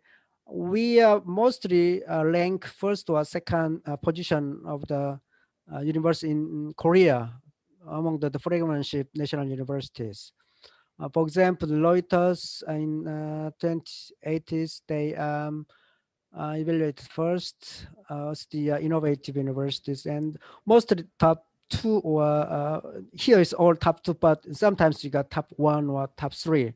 In Korea, we have 28 national flagship national universities, but one of 3 universities we always compete for whatever they evaluate QS or TO or some ASEAN university rankings. About some research, we got a Raiden rankings in Korea top number 1 in terms of the papers, top 10 citation count. And also facility grants, we got top 2. On average, we have 300 million US dollars in 3 years, every year 100 US dollars. Particularly, we spend like 45 million US dollar for promotion of academic research. And also some other figures, we got around 500 overseas partners institute and across the 74 countries. And on campus, we have around on average 1,000, but been more than 3,000 outbound students from many countries. And those inbound students, we send out around 700 students. We send out 3,000 and we got 700 students, sorry. The similar one on the campus at the moment, we have around 4,000 over the last 3 years from 54 countries. On average, we got like close to 2,000 overseas students every year. Let me explain briefly on regulations and internship programs of our university. We have programs in each semester, we call but the credit, we give the credit for 4 weeks program, 8 weeks program, 15 weeks program. 15 weeks program really means 1 semester. So 4 weeks we give 3 credit, and the 15 weeks we give 18 credit. This is for 1 semester, full semester program. We subsidize student subsidize from university around $400 for 4 weeks program. So you can multiply, and also all coverage of insurance cost. And we students also got some payment from a company or institute, 4 weeks, $100. There was a big some issues in Korea, because the students doing actually get some train from company, but still they do some work. So uh, some people say, this is education program, they don't need to pay. But some people say, but still they provide some labor, so need to get some payment from company or institute, whatever they internship or not. So this cost is really minimum cost they got from university and the institute, but they have additional living expenses and other cost from their own department or other funding source. So hours, 8 hours basically per day, within 40 hours per week. Train after 6 p.m. is inhibited. This was another issue, because some company, they want to work on whatever after 6 hours, but this is government regulation, not university regulation. We have 4 different programs, and semester program, first and second semester, vacation program, summer and the winter. So semester program, basically we got 8 or 15 weeks program. This same. And the summer and the winter program is 4 to 8 weeks program. They have a pride and period. Their eligibility, if you got some internship, students must finish at least 4 semester. That means third and fourth grade students only can get internship program. There's some exceptions for semester program and vacation program. If students on leave, or students on graduation grades, or students on early graduation tracks, they cannot get intensive program. Also, vacation program similarly, and also students enrolled for last semester of fourth grades. That means the last semester they cannot get intensive program. Types of program, we have 6 programs: domestic program and international program. In domestic program, we call BDPS, and overseas GBGD. Basic fields, that means university arranged students company relations. Because in our university, we call sister companies. We have 3,000 sister companies for our university. You have got all the contractions, MOS. So we arrange, if students want some company, we search and we arrange. Department program, department or project team arrange students and company. And this is actually an industry-based program. Some industry research center request our university, what kind of students they want, something. And the startup field, this is for particularly for startup program. Also, intensive program, we have 2 global-based university range students and overseas companies, and some department or some research team arrange the students and the company. So students select one of these project. So if you look at this, is very small, but this is really overview of our process. So we have students, university, and the company or institute. Pre-internship, that means preparation, and during the internship and after internship. The students prepare application, they need to enroll the program of the online program, and they select company, then submit the forms. The university at at the same time survey companies. As I said, we got a bit more than 30,000 sister companies. Or if you have not a particular company, whatever students want, then we can search further. And university got the presentation and recruit the students, and finally select the students, or select the companies. And contraction, this is a very important process. We need contraction between students and university and company, because there are a lot of accidents during the internship and some regular issues and issues. So now the contraction process is a really, really important process. All lawyers and labor's department involved in this contraction. And they finally enrollment and insurance. Also, insurance is another very important issue. And the final day, university give the orientations. This is pre-internship. While the company apply to the university and enroll the program and select the instant time. Then during the internship, attendance of students is very important, and that they doing some daily reports, and also they receive the subsidies. University and the professors visit company and the students and check whatever they doing well or not, and the performance. Companies educate and train and manage the students, and also pay the cost per students. And after the internship, students request the professor the evaluation of their performance based on the visiting and based on their report, and also based on the report from the company.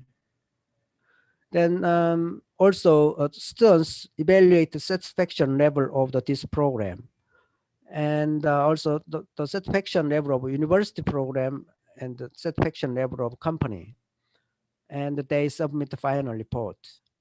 The university evaluated by professor and check out report, and finally give the academic credit and pay some cost, not cost but subsidize. And also the company evaluate the satisfaction level of the whole this program, and level of the university, and also level of the students. This is a whole process of the internship program for students, university, and companies in our university. Lastly, let me give me some statistics and example of some program. This year, because of the COVID-19, internship was very restricted, but this statistics last year, we have first semester, summer, second semester, this is fall, and winter. So domestic and overseas, we mostly done by domestic program, but still there are some overseas program students use. So some countries of overseas in winter 19 students go out. 6 for New Zealand, Japan 6, Malaysia. This is COPIA program, not name of country, but we have the COPIA program. In the summer, we send go to USA 6, Japan, Malaysia, Philippines, and some China program also we have. We have a lot of linked overseas the companies, but students now, we started overseas interns over last 5 years. So this is really beginning pace. This is the last slide. I'm head of this project. This is agricultural startup students, for example. This we started from 2016, and we last 10 years. We got fund from Korean government.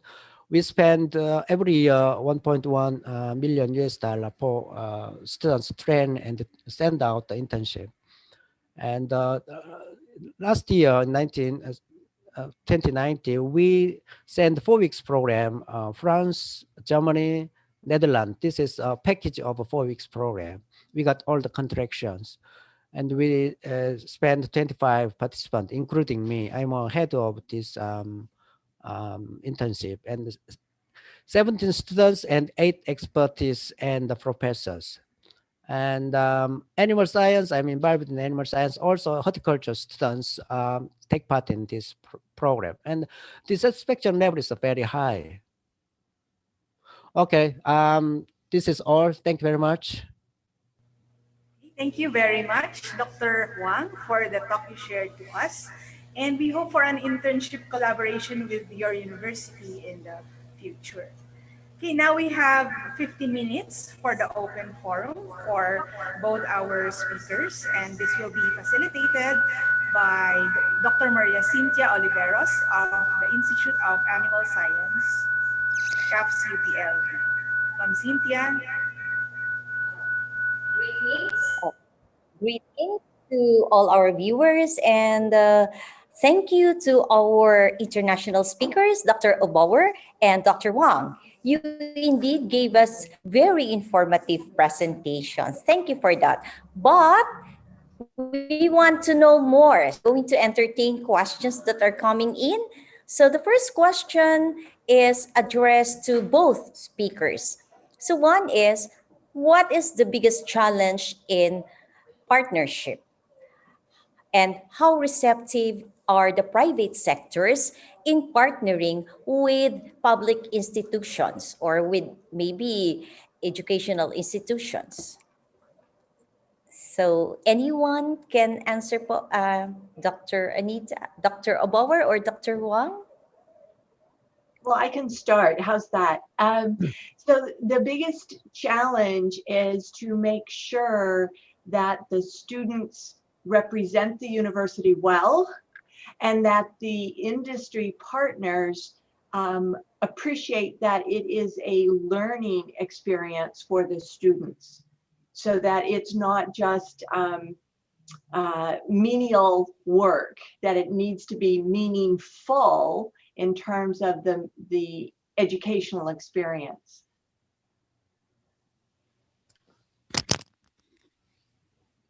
Okay, in most Korean cases, because the internship program we just started 5 years ago, it's not set up, but the companies sometimes complain because we send us internship students and we pay for that. But the company sometimes says, this is, they try to use students as a labor force, or they just try to just ask work something. But the students say, I'm a student, I pay the tuition fee to the university and I came to here to get credit and get training. So there's also sometimes some completions. So this is number one. And in our system, the regulation for labor force is increasing now. So there's too much complications in the field, because students can be a labor in some cases, but students is students in that case. So we need more time to sort that out between the students and the labor and the university and the companies. Okay. That's the big problem. So to follow up on that, we do see variation in the industry partners. Some are very, very good, and some are, as Dr. Wang was mentioning, more interested in students as labor. But in general, the industry partners really do reach out and want our students. It's not difficult to find those partners. Okay. Thank you for your answers. Again, another question for both our speakers. So it says, how do you screen the companies who will serve as host training establishments? What are the criteria for evaluation for these companies? Let me start because you got first. Because from the education point of view, security and safety of the working environment and the steps, if they have enough experience or qualifications to train the students, that's the best important point. We select the company, and that's the conditions of contraction between university and the company. That's the priority for that. It's Is that you want? Okay. I was going to say it's quite variable at our institution, because sometimes our students identify the company and bring the company to the university's attention, and the students are interested in working for this industry or this company, and we need to do some vetting, and basically we will do some exploration to make sure that there will be someone in place, and we contact them. But it's more open than what Dr. Huang mentioned. We're quite willing to have opportunities, because we've got so many undergraduates and they all want internship opportunities, so we have to be quite flexible. Okay, so that's it. Thank you, po. So there's another question addressed to Dr. Wang. So what specific costs are being paid by the companies, as you have mentioned in your presentation? Do you require the companies to shoulder food lodging expenses of the students? So that's not the regulation of our university, but regulation of Korean, because the all the students, if you got trained from the institute or the company should pay. We started from last year because there was a national competition. The issues, the companies, they use students as a labor source. So a company should pay whatever. That's almost the minimum payment. That's like a symbol of the payment, but at least they should ready to pay for the students as well. So $100 per week. This is really like much less than for 1 week meals, but at least they need to pay. That's the minimum bottom line of the payment. Okay, so we hope that we will have the same labor law in our country. So thank you. And then there is a question for Dr. Oberbauer. What are the impacts of internships to your students' learning? They are referring to like, can you cite some feedbacks from students? Yes. So in general, I mentioned that some of the majors require internships, but some do not. But in general, about 80% of our students do internships, do some sort of internship during their career as an undergraduate student. And the students, we usually do a exit interview with our students and exit surveys, and they specifically state how their educational experience was enhanced by having these internship opportunities. It gives them very tangible letters of recommendation when they go on for more job positions or further education. And many times these internships are the gateway to a full-time position. So the companies are testing out the students to see how well they fit. And if they fit well, then they offer them a position when they graduate. I hope that answers the question. Yes, ma'am. I would like also to ask that question to Dr. Wang. So, sir? Yeah. So, yes, sir. Thank you. So sorry, I missed missed question. Say again. Okay. So the question, what are the impacts of internships to your students' learning? Can you cite some feedback? Okay. Students?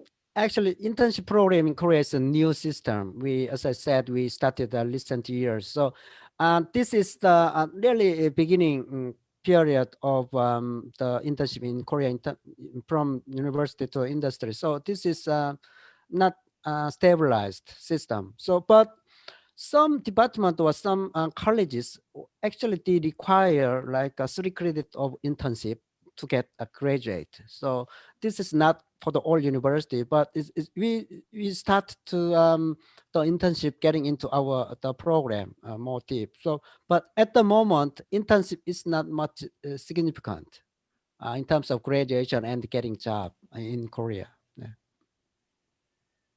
Oh, okay. So I see. So maybe after several years of Yeah. implementing I think, yeah. internships, then the effect on students' learning. Thank you so much, sir. Um, there's another question for addressed to both international speakers, and the question came from Benguet State University. She said, BSU or Benguet State University expresses our interest to send student interns in your university. What are the requirements and scholarships available for inbound students in your university?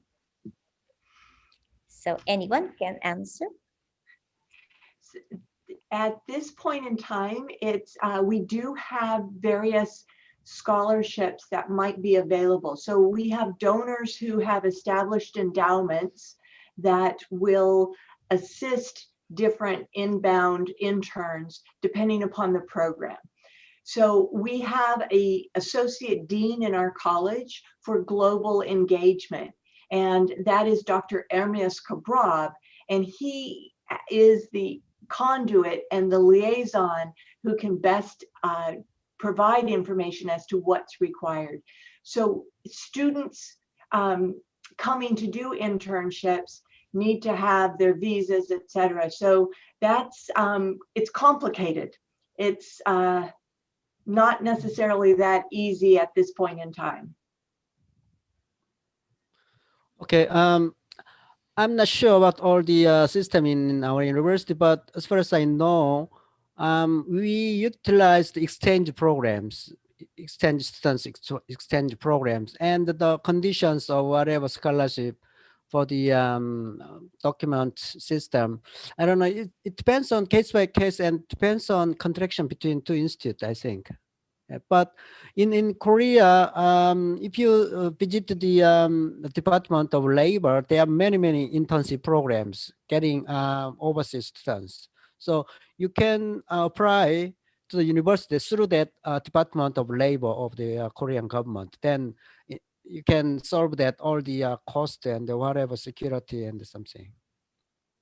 I'm sure you can find out very nice programs on the website.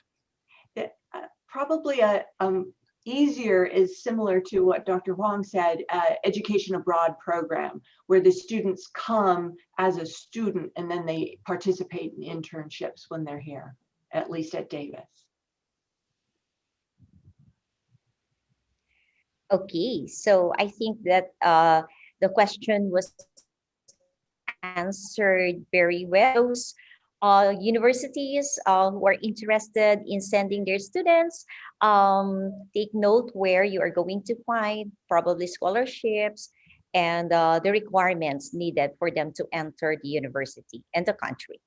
Okay, so there is just one final question, but I think this was already answered. No, so I'm gonna skip that. So it says one question is, for most of the students that underwent internship that have now graduated from college, where are they now? So what careers did they follow? Did they follow the degree program, the career in the degree program that they finished?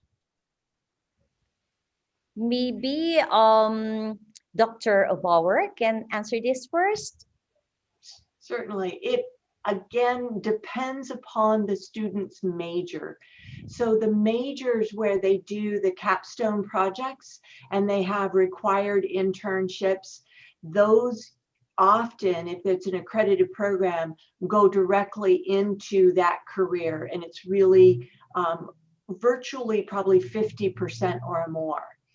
In other majors where the students do the internship as an adjunct as opposed to being required, that's very variable because the students do internships in many different areas. They don't typically do just one internship, they do multiples. And so those internships are in different fields. So they find their passion and then they go in whatever direction the student's passion takes them in. So it's probably 25% that do a career related specifically to the internship that they did. Okay. Yeah. Okay. Yes. Uh, Dr. Wang? in, yeah. In our system, I think I have not clear statistics, but in my feeling, less than 10% of students getting internship. That means internship program is not familiar to the students and not important for the students to getting job. But as I said, some department that requirement for graduation, then they try to get some credit from the field. We call credit from field, not really some related to the getting job. So I think in not much further, but in few years time, maybe this program getting into the deep praise of our education system, I think. Okay, thank you so much for answering our questions very well. So that ends the question and answer portion for our international speakers. So can we proceed? So we move on. Thank you very much, Okay. Dr. Oliveros. Thank you very much to our speakers, Dr. Oberbauer and Dr. Huang. So for those questions which were not answered, the committee will try its best to answer them through email. Okay, before proceeding to the next part of the program, we would like to award certificates of appreciation to our international speakers. So these are the certificates of appreciation. Thank you very much once again, Dr. Oberbauer and Dr. Huang. So as promised, we still have more university representatives who will share to us their internship program practices.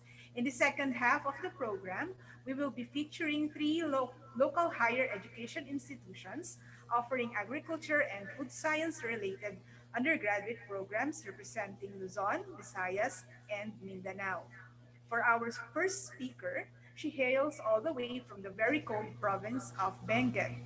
She finished her PhD in agronomy at UPLB and the current Dean of the College of Agriculture, Benguet State University. Let us all welcome Dr. Janet Pablo. Dr. Pablo, the screen is yours.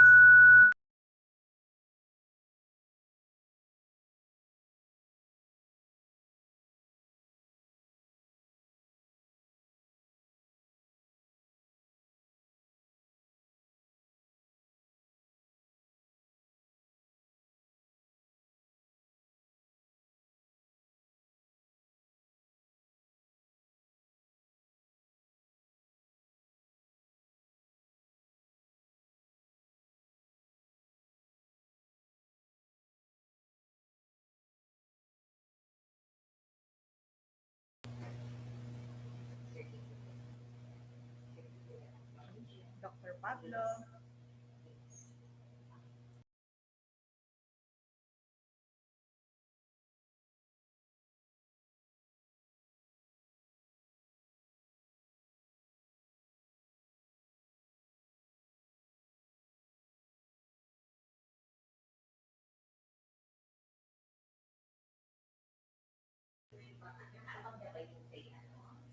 Okay, so I, I think we are having some technical problems with Dr. Pablo. So maybe we should proceed with the next speaker and we'll just call Dr. Pablo after this. So our next speaker will share to us the internship practices of the food technology program of their university. She obtained BS Food Technology and MS Food Science at Visayas State University and PhD Food Science at UPLB. She is currently the department chair of the Department of Food Technology, Capiz State University, Mambusao Satellite College. Let us all call on screen Dr. Marife Hilapad. Dr. Hilapad, the screen is yours. Okay. To the organizers of this activity, ma'am, am I clear? Hello? Yes, yes, ma'am. Okay. So to the organizers of this activity, headed by the project leader itself, Dr. Tonette P. Laude, to the Dean of the College of Agriculture and Food Science, Dr. Agbisit, to the new Chancellor, Dr. Jose V. Camacho Jr., to the facilitators of this activity, and of course to the Master of Ceremony, my ever supportive advisor, Dr. Catherine Ann Castillo Israel, and to all the participants of this online event, a pleasant good morning to you. It is an honor and privilege in my part to be here today and give testimonies about the humble practice of our institution, the Capiz State University, Mambusao Satellite College, with regards to our student internship program, which in our case in BS Food Tech, we still call it OJT. Okay. So in our curriculum, the BSFT curriculum requires our students to undergo OJT program in the summer of third year. For the previous years, we deploy our students to partner agencies and establishments that we believe could upgrade the skills of our students as they will immerse on an environment where they can apply what they had learned from their course. But before they will be sent out, the institution is required to accomplish the following: accreditation or inspection of the industry to where the student will undergo the internship program, and conduct ocular inspection of the boarding houses where the students will be staying for the whole duration of the training. This is to ensure the wellness and safety of our students. Our processes are very simple. What makes it commendable is that we prioritize our students. They are the heart of this on-the-job training. Thus, we make sure that they had the complete documents to undergo the training. This includes the medical certificate, parents or guardians permit, as well as the sanitary health certificate. They must also accomplish the registration form and other pertinent documents.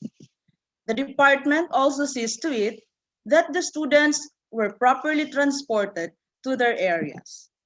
The administration is very generous in providing vehicles to shuttle the trainees.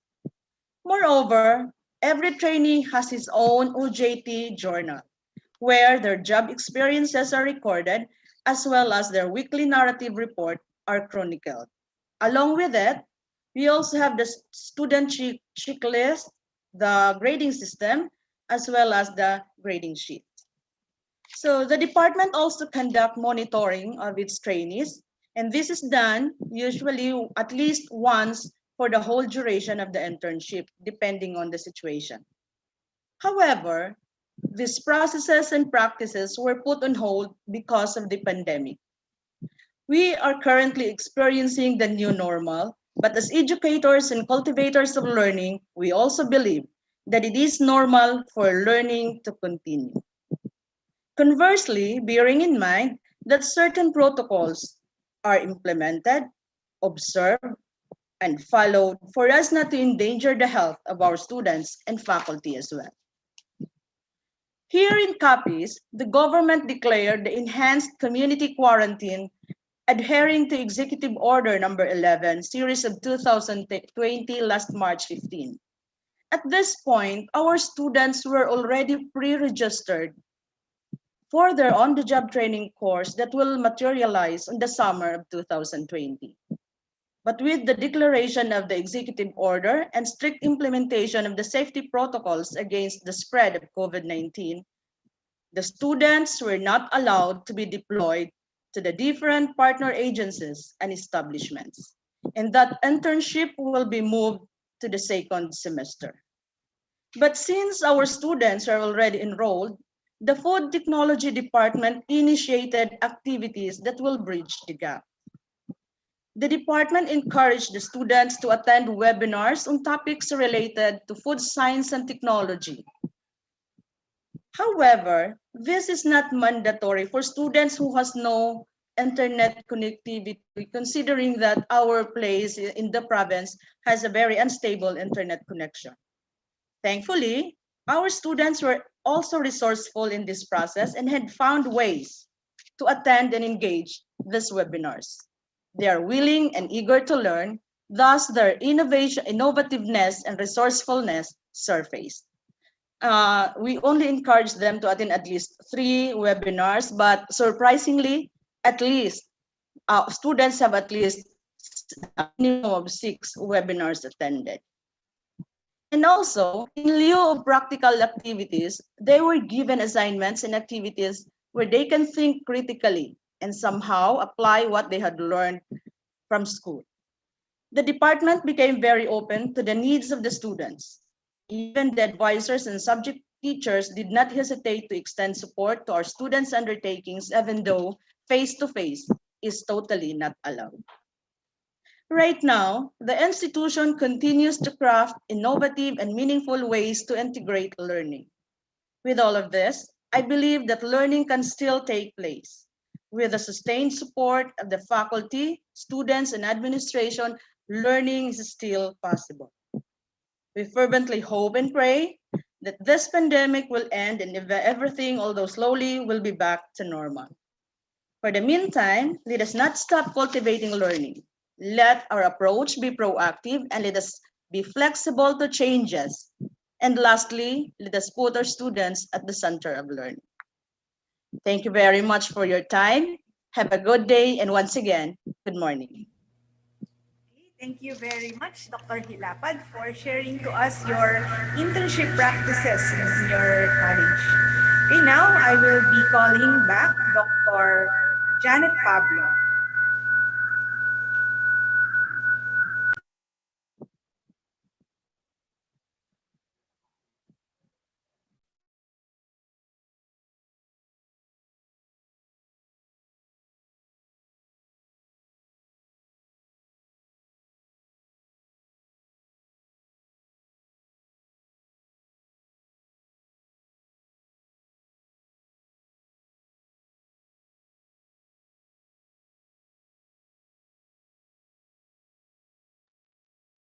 of Agriculture for the internship program during this new normal. Really, we are grateful that we are invited for us not only to impart what we have done, our immediate actions during the time of the pandemic, but also to learn from you, from the experiences of the other universities, the implementation schemes that they have done for the delivery of their internship. Allow me first to give you a little background of our degree program offerings, where internship is part of the curriculum. So the College of Agriculture undergraduate programs offers these 3 degree programs. We have the Bachelor of Science in Agriculture, the Bachelor of Science in Agribusiness, the Bachelor of Science in Communication Development. Under the degree Bachelor of Science in Agriculture, we have several specializations. That's why we are also looking for host training establishments, learning sites, agencies to accommodate our students to hone their specializations along this line.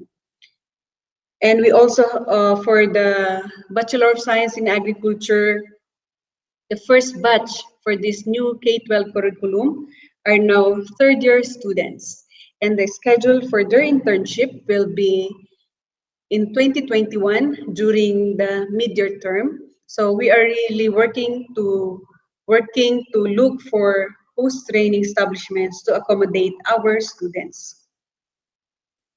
However, for our Bachelor of Science in Agribusiness, together with our Bachelor of Science in Development Communication, it is part of the new curriculum ever since. So they have the practicum, the OJT, or the internship.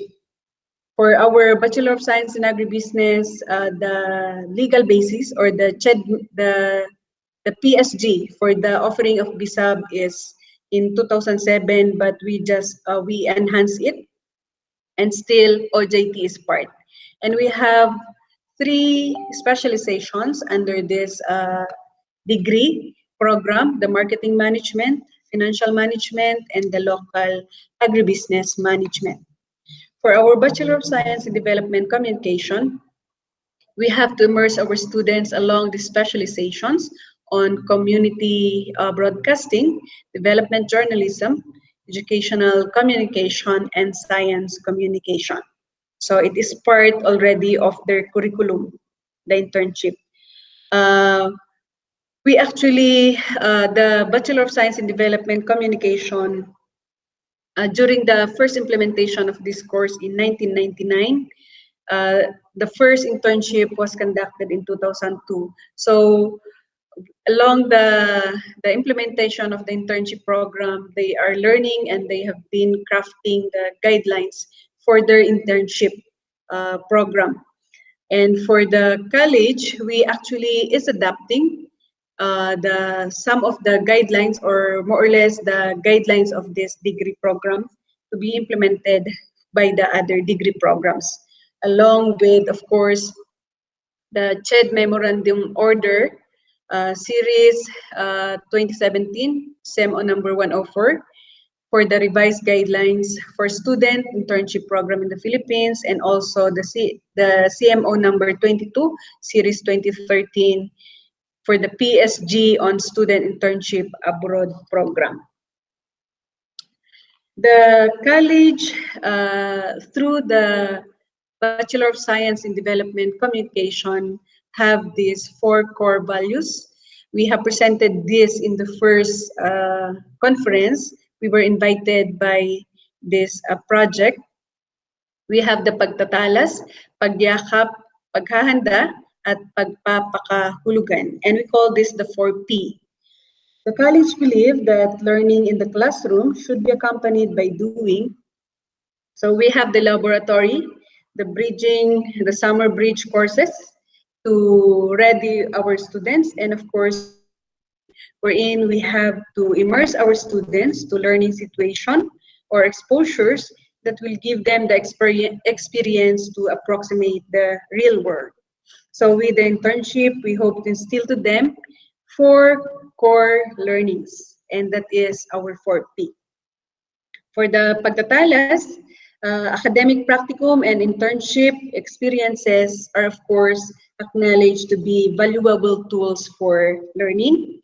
And then though we have pagyakap, so by understanding the potentials of their course, their specializations, students have the advantage of being better prepared to navigate the curriculum of the degree programs they are pursuing. Paghahanda, they not only afford student opportunities to demonstrate their knowledge and practice their skills in the real world settings, but also prepare students for the realities of the workplace.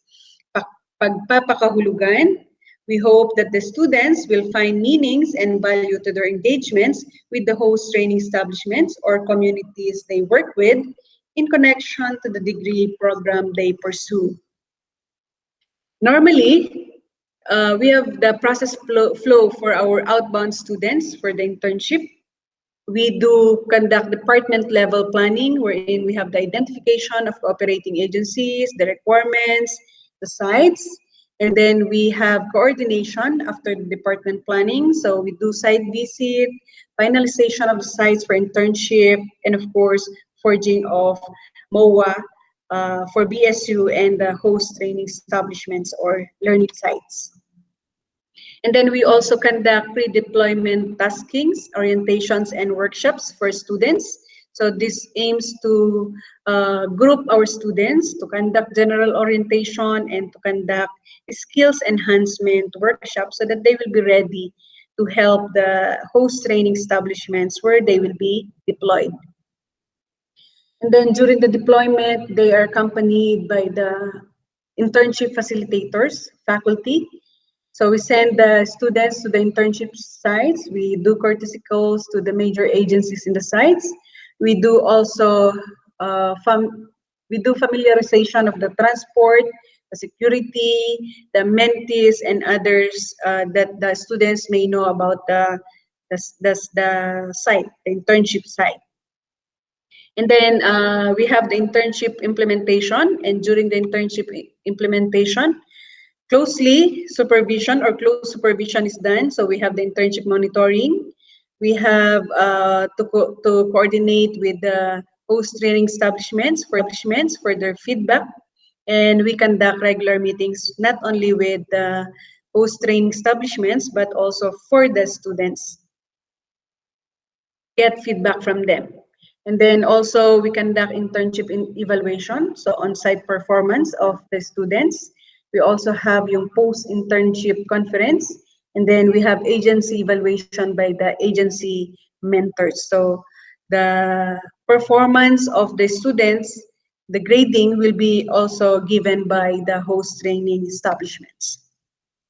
And then we conduct post-internship activities. So we have yung mga group compilation preparation, report preparation, turnover of the outputs to the cooperating agencies or the host training establishments before we also have the courtesy exit. And when the students are already in the university or at their departments, we conduct the presentation of outputs, wherein the students will present what they have done, their accomplishments, and to share what their learnings during the internship, finding meaning to their immersion or to their internship. So that is for the normal flow of the internship.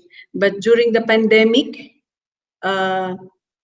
when the pandemic strikes, we have to modify some of the process flow.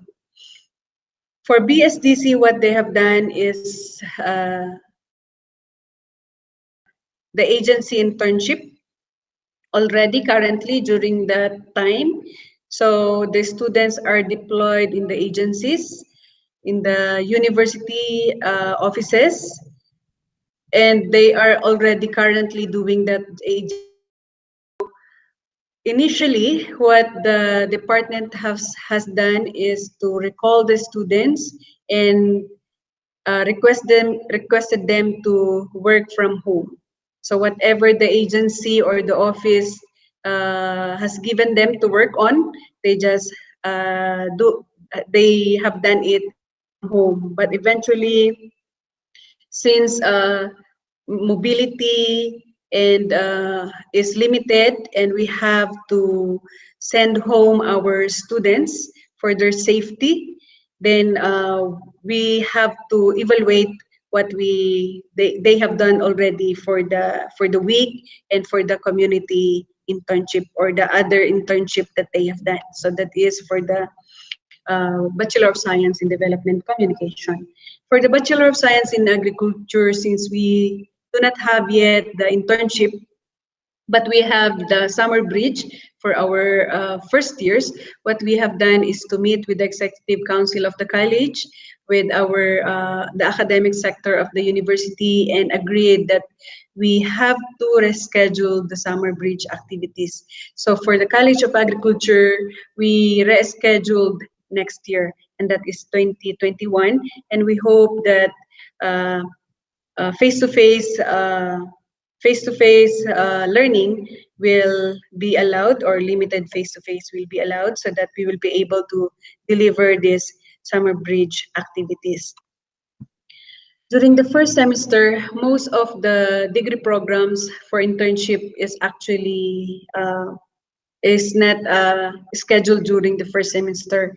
So we just, together with the academic sector, we just agreed that if there are students to conduct their internship, it will be in-house. So they will be deployed sa mga university offices, sa research and extension activities ng university, and then production activities. Together with that, we also collaborated with some agencies within the municipality and the province, and also collaborated with the agencies wherein the students are residing. We actually have to ask the help of the guardians, the parents, especially in the logistics, the arrangements, agencies, agencies in the home provinces of our students. So those are the immediate things that we have done for our internship for the second semester of school year 2019 to 2020 and during the first semester of 2020-2021. For our future activities, we would like to review the college internship policy for both the outbound and the inbound, for both local and international, and try to see how else we can do, what are the mechanisms that we can do just in case we have this pandemic or in cases that we have these interruptions in the internship. So far, that is what the college have done, and based on the experiences and the immediate things to do for the pandemic. So we are still in the transition and we are still on the planning for the CA internship policy to review for both the outbound and the inbound, as well as for the local and international internship. With that, thank you very much and good day.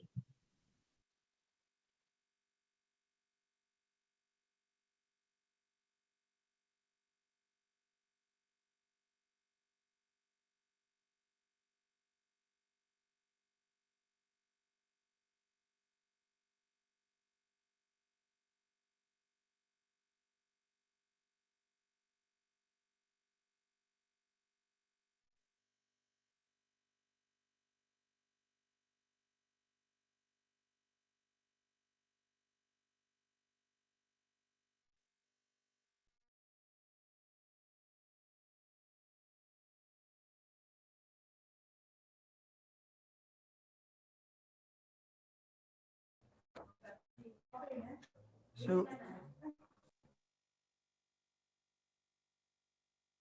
Ma'am, gusto niya dito. Diyan na yung camera niya, diyan na kayo. Okay, so let's proceed with our last speaker for this conference.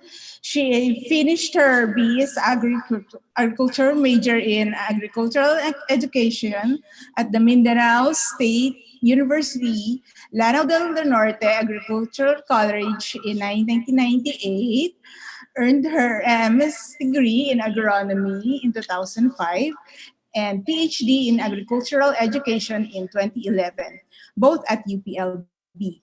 Currently, she is the campus head and vocational school superintendent too of the Mindanao State University, Lanao del Norte Agricultural College. Ladies and gentlemen, Dr. Indira Bato di Maporo Tawan-Tawan.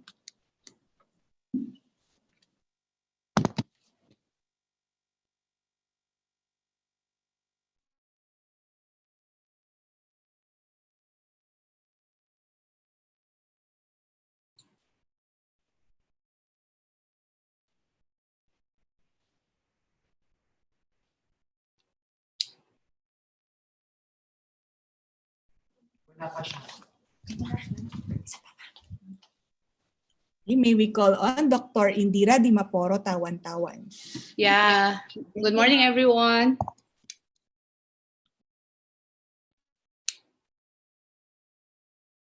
Hi.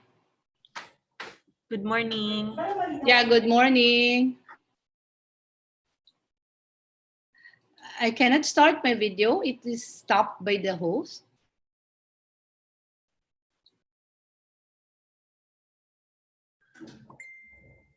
May we request ITC to okay, there. Enable, thank you.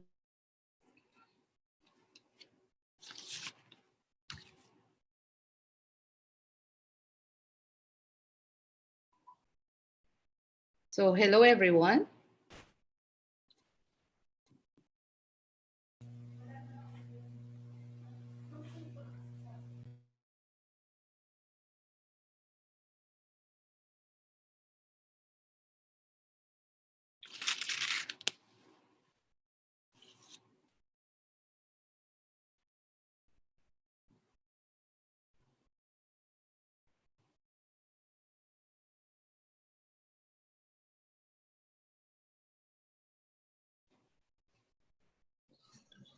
Dr. Indira, you may start your presentation. Okay. Thank you. Okay. So I'll be sharing my video, my presentation. Okay, wait. I'm trying to share. Kane.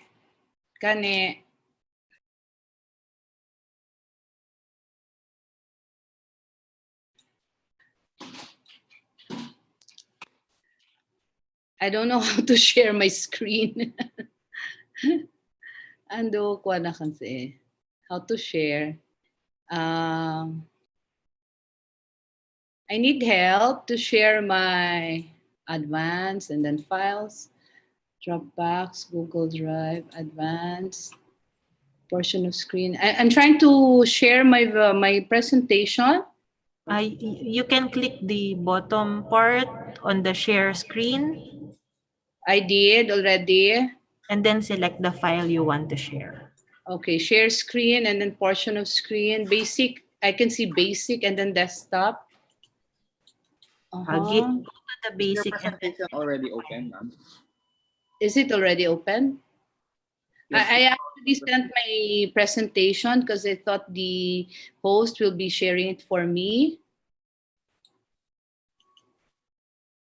I'm not so techy. Pasensya na.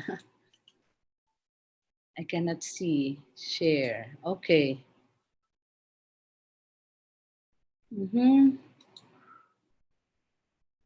Asan yung aking ano? Okay. I opened it already in my... We can see it now, ma'am. You can see it now. Okay. So, thank you. So, to the organizers, am I clear? Yes, Am I ma'am. clear? Proceed. Okay. Thank you. Okay. So, to the organizers of this conference, Dr. Tonat P. Laude, and to the new Chancellor of UPLB, Dr. Jose V. Cabacho, to the MC facilitators, to our international and local speakers, to all participants, allow me to greet you in Arabic. Assalamu alaikum wa rahmatullahi ta'alahi wa barakatuh. Good morning, everyone. So I am delighted to be part of this conference, to be able to share our simple internship process and program, and also to learn from others. Okay, so just a brief background of MSU ELNAC, or MSU Lanao del Norte Agricultural College. It is located in Barangay Ramain of Sultanaga de Maporo in the province of Lanao del Norte. Our campus is actually sitting in a 220-hectare land area. We were actually absorbed by the Mindanao State University system in 2001 as one of its 11 campuses. Our campus, MSU ELNAC, is a small campus wherein we are being supervised by the main campus, MSU Marawi. So we are called the MSU Marawi, MSU Supervised Campus.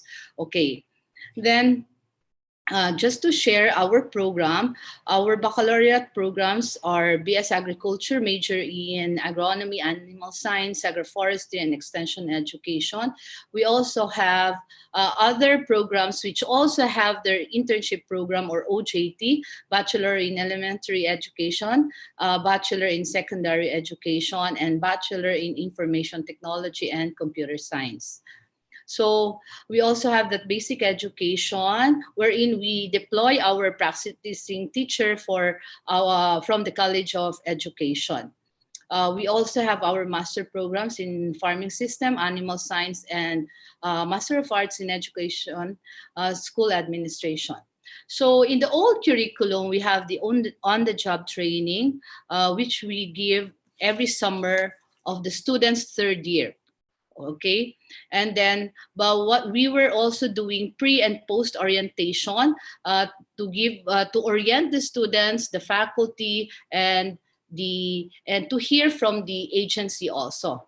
So the faculty in charge, our internship program is actually very simple also. The faculty in charge, they contact the host institutions for the practicum, and then they schedule the OJT with the private and government agencies. Mostly are from province of Lanao del Norte. We have DAD, NR, TESDA.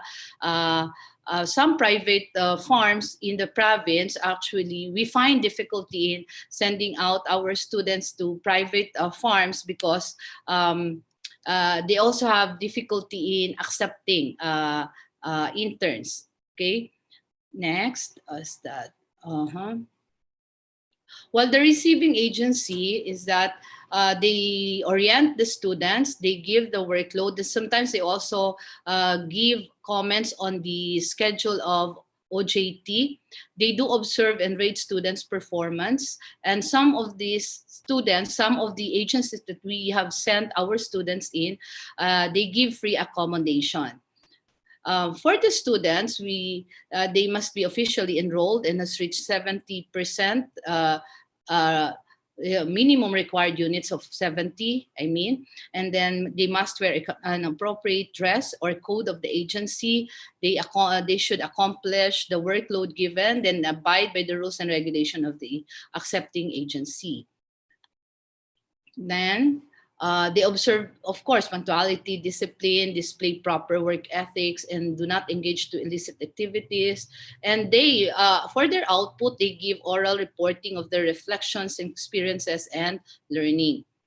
For the problems and issues encountered, as I sat for last 2017 as their campus head, I tried to call the faculty. There were no MOA between sending HEI, between MSU LNAC and the receiving agency, wherein we will be improving that part, of course, definitely, because in the CHED Memorandum Order 104, there should be a MOA.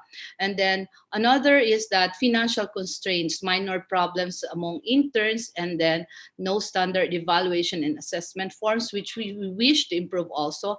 And then in the past sending off of students, their parents are not included in the orientation, which we wish also to improve.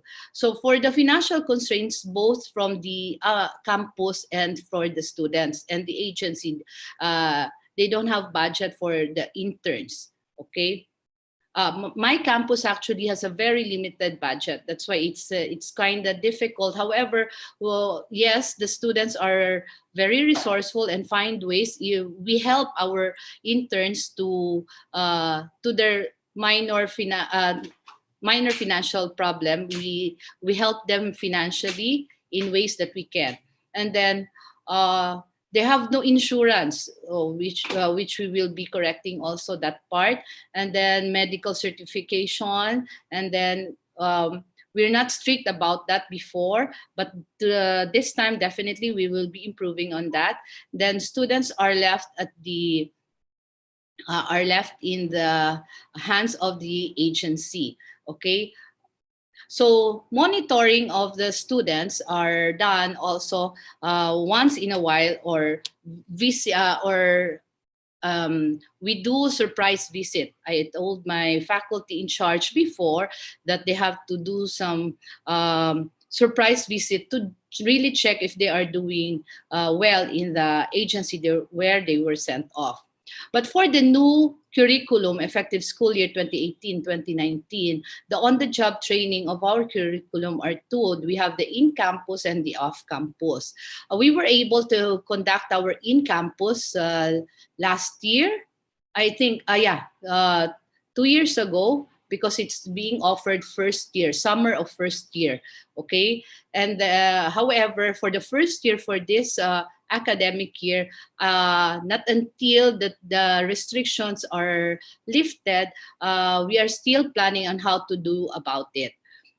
And then the second is the off-campus, which is being offered summer of the third year of the student, wherein the prerequisite is that at least they have earned 70% of the 170 total number of units of their program. So definitely with the CHED Memorandum 104, we will be improving on our internship program. So we have a lot of plans, right?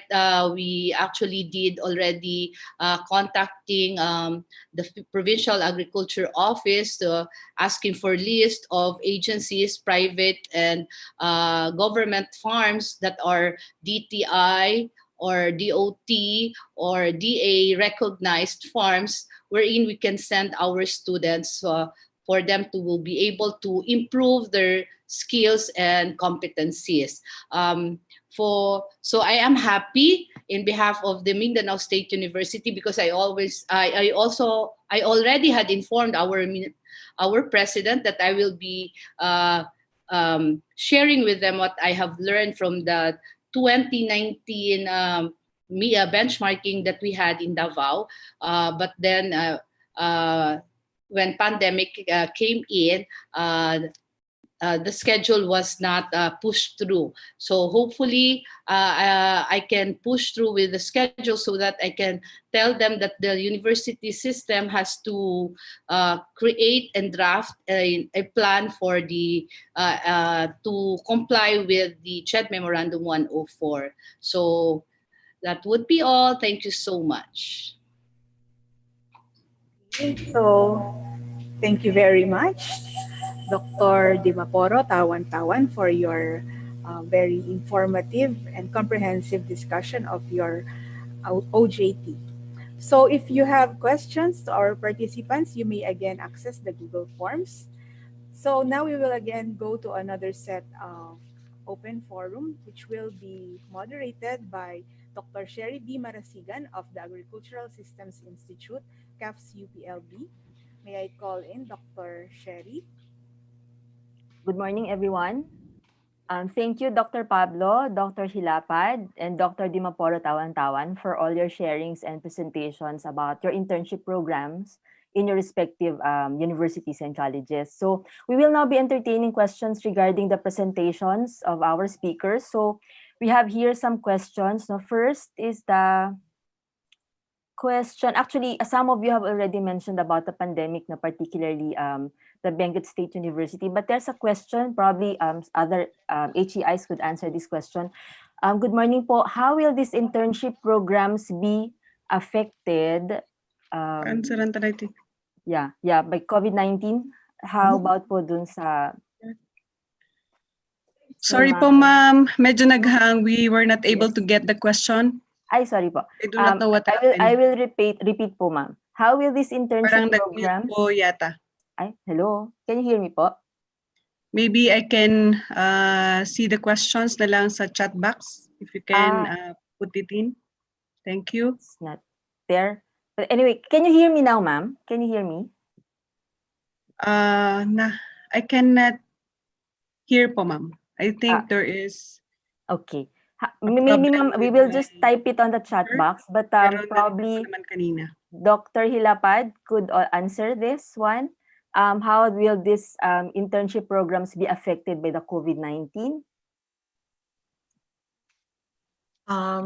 This internship program really is affected by COVID-19 because the students cannot really perform the task expected from them. That is why, in lieu of that, our students, we require them to at least process what they can process commodities at home, take a video of that, and then present it together with the product to the university or to the department, to our department.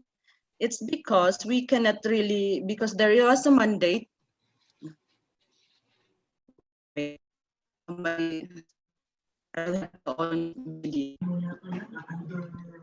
there is a mandate coming, there was a memorandum coming from our university president that there will be completely new deployment of OJT interns. So that is why in our part, we just make use of whatever resources they have at home, then allow them to process just to exercise or develop skills in food processing and preservation in different commodities available. Okay, ma'am. Thank you po, Dr. Hilapad. How about po the others? Dr. Pablo? I think she will just type her answer. Ma'am Dimaporo, tawan-tawan? Yeah, the same thing. There is restrictions in the face-to-face. That's why I was telling the in charge to communicate with the agency chosen so that they can work hand in hand on how to do about it. And yes, I agree with Dr. Hilapa that it can be done. It can be work from home, and then monitoring should be done in such a way that we are not compromising the health and the health protocol. So we can revise a monitoring plan for them to be properly monitored and supervised, so that the agency and likewise the teacher faculty in charge will be able to give them the grade that the student intern deserves. That's it. But definitely there is a great effect on the internship because it's really difficult to work from home, especially when the student has no capacity or capability to do what the agency or the school is asking them to do. So that's it. Yeah, thank you, ma'am. Actually, that's one of the major issues. No, I think most, even all the attendees, no, are concerned about today. No, how we'll be going to push through with the internship, given the problem that we have now with this pandemic. And I think some universities have already been making some adjustments, just like what you did and what you do, and with Capiz State University. How about Ma'am Janet? I think her answer is here in the chat box. For the BSDC program, I'll just read now her answer. Like what I have reported, we have the work. They have a work from home as you have mentioned in the presentation. After which, we recall the students for their safety and security. Primarily, we all understand that the major concern of course of the universities is the safety and the security of our students, and at the same time, how will they be able to still get the competencies expected of them in this internship? Okay, thank you very much po for our three speakers. Another question is addressed to all of you.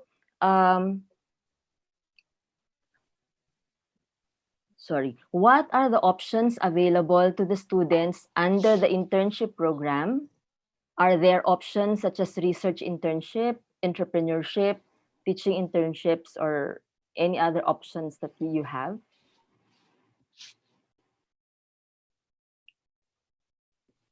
Who would want to answer po?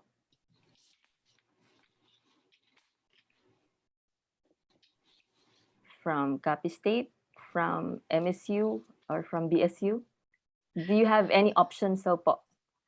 Can I? Yes, ma'am. Yeah. Dr. Tawan. Right now, we are looking into the different options stated by the different speakers. Before this conference was conducted, is that we already are trying to look for other options that we can do for them to be able to engage with. In terms of research, other students are limited with the area for them to do their research. Okay, so now especially that our students in MSU LNAC are the poorest of the poor. Okay, so it's either they are landless or they are sons and daughters of tenants wherein they have limited access to the land. While for teaching, it's quite difficult to do a face-to-face teaching, but that's another option, is to do some webinar. But the issue here is the interconnectivity of the student intern. And secondly is that because they're poor, they don't have the gadgets. Okay, they don't have the capacity to have the internet connection. And then for entrepreneurship, we also encourage that among our students, because we tell them that you are not just future employees, but you are future entrepreneurs, business personalities. So we encourage them to whatever they are planting in their backyard, we encourage them to sell them out and find ways on how to market it. So that's the different options that we are trying to look into. Thank you. Thank you, ma'am. How about the others po? Dr. Hilapad? Okay, I'm Do you sorry have for options? my internet connection because this my internet connection is not helping me this time. But as to the options, our institution is still in the process of trying to find ways for the improvement or for the implementation of our internship, especially that the internship to the second semester. So that is why, as of the moment, we're trying to consolidate all possible suggestions and all possible options for the betterment of the internship. Thank you, ma'am. So you're still exploring po, no, different options for the internship. For Dr. Pablo, I'll just read her reply. For BSU, we have community internship and agency internship. Internship to learning sites daw. So they have different options, no, with their internship program. We have here another question. This is addressed to Dr. Dimaporo Tawan-Tawan. Ma'am, do you have a plan to delay your OJT offering this coming summer 2021 because of the pandemic? If yes, what semester do you intend to offer? Yes, we have a plan if we will be restricted still with the face-to-face. If possible, it would be offered on first semester of their fourth year, if that would be possible. We're trying to we are trying to plan out how to do about it without jeopardizing also the other subjects that they have in that particular semester.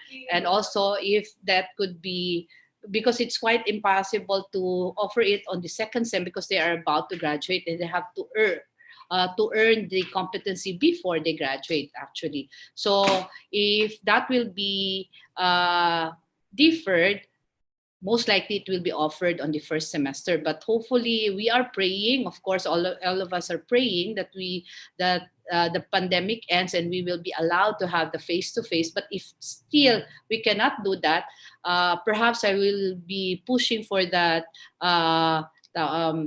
work from home, or a limited access to our if the agency who will be accepting them will allow them to come to their agency, we will push through perhaps in that way, or do some webinar. We'll try to look into other options that could be done to make it possible for them to push with the internship. So that's it. Thank you po, Ma'am Tawan-Tawan, for that. There's another question for the three of you po. What were your students' reactions with the new CHED policy to include an institutionalized internship practicum component for student learning? Shall I repeat po? What were your students' reactions with the new CHED policy to include an institutionalized internship or practicum component for student learning? Si Ma'am Tawan-Tawan po ulit ang mauna. Okay. There are different reactions, definitely. One is that other students are just, non-reactive, no? Parang if we offer it, okay, we comply. Parang they look at it as a compliance. But other students are happy for that because they have that innate compassion to learn and improve their competencies that they will be learning from the four corners of the campus. So definitely the students are, others are happy, others are, yeah, parang wala la. And then, well, anyway, definitely we are hoping that our campus will be able to come up with a very good partnership with the agencies, private and government, so that the student interns will be able to enjoy and have that meaningful internship, hopefully. Thank you, ma'am. So students have different reactions, no, Yes, to the policy definitely. Exactly. in Lanao. Thank you, ma'am. How about po Dr. Hilapad? The same with Mom Tawan-Tawan. The reaction is varied. There are those which are who are happy, and there are those which are just it's okay. It's okay if it will be pushed through, or if it's not, then well and good. But for those who are happy with the move of the CHED, so they are very same with Mom. There are students who are really eager to learn, really eager to apply what they have learned from the four corners of the school, and so they look forward to that. Thank you, ma'am. For BSU, I will read Dr. Pablo's answer. Our students have positive reactions as they are immersed to the real world for improving their learning. So we have more positive response to it. But generally, as you have mentioned, as the three of you have mentioned, varied reactions among students. But there are students who really look forward to having internship for them to further enhance their craft in their chosen field. I think these are just the questions that wait lang, ma'am. I'll check. Parang meron pa po ulit. Okay. There's another question. Most of the internship or practicum in a lot of universities are focused on industry academe partnership. What about inter-academe partnership where student exchange is possible? Do you think there is a possibility for an inter-academic institution partnership wherein academic institutions can open their doors for student internship? Can I say? Sige, ma'am. Okay. Dr. In our Tawan-Tawan. case, it is Ay, sorry po, Dr. possible. Hilapad.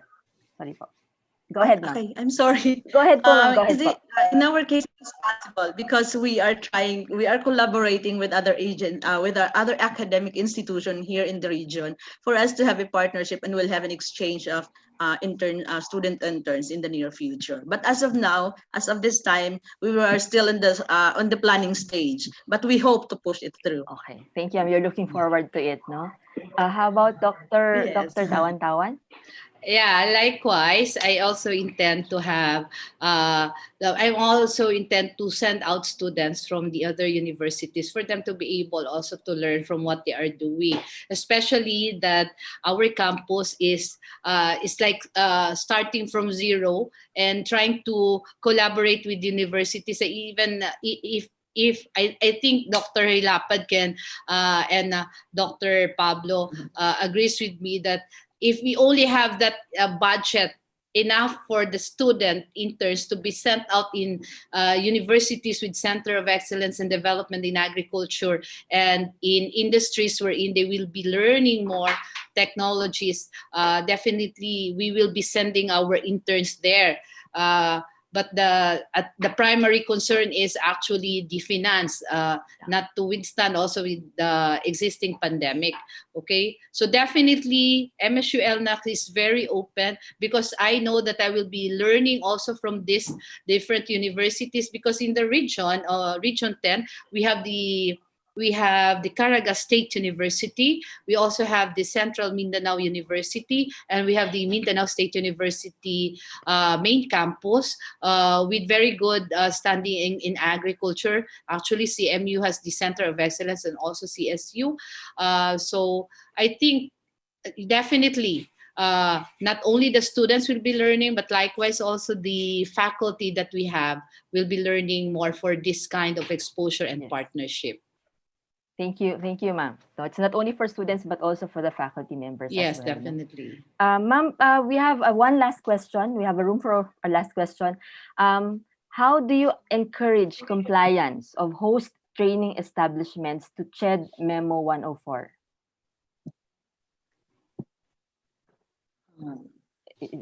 Sino po yung gusto magsagot? Sige, Dr. Tawan-Tawan. Right now, actually, I'm trying to imagine how to talk with these people.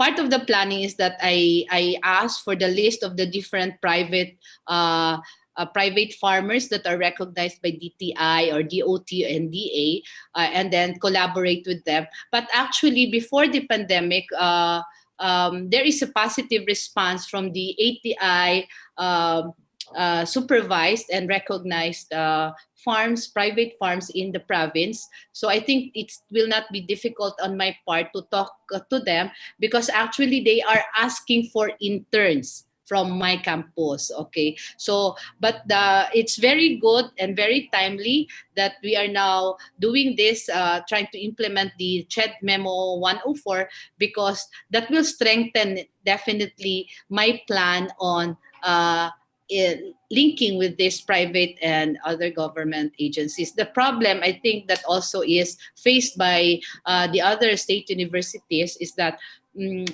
they are too busy to entertain our students and properly monitor the work that are given to the interns. So I hope that the receiving agencies also will try to look after the competencies that we are also expecting from the students, that they will be learning from their institutions or agencies. Thank you.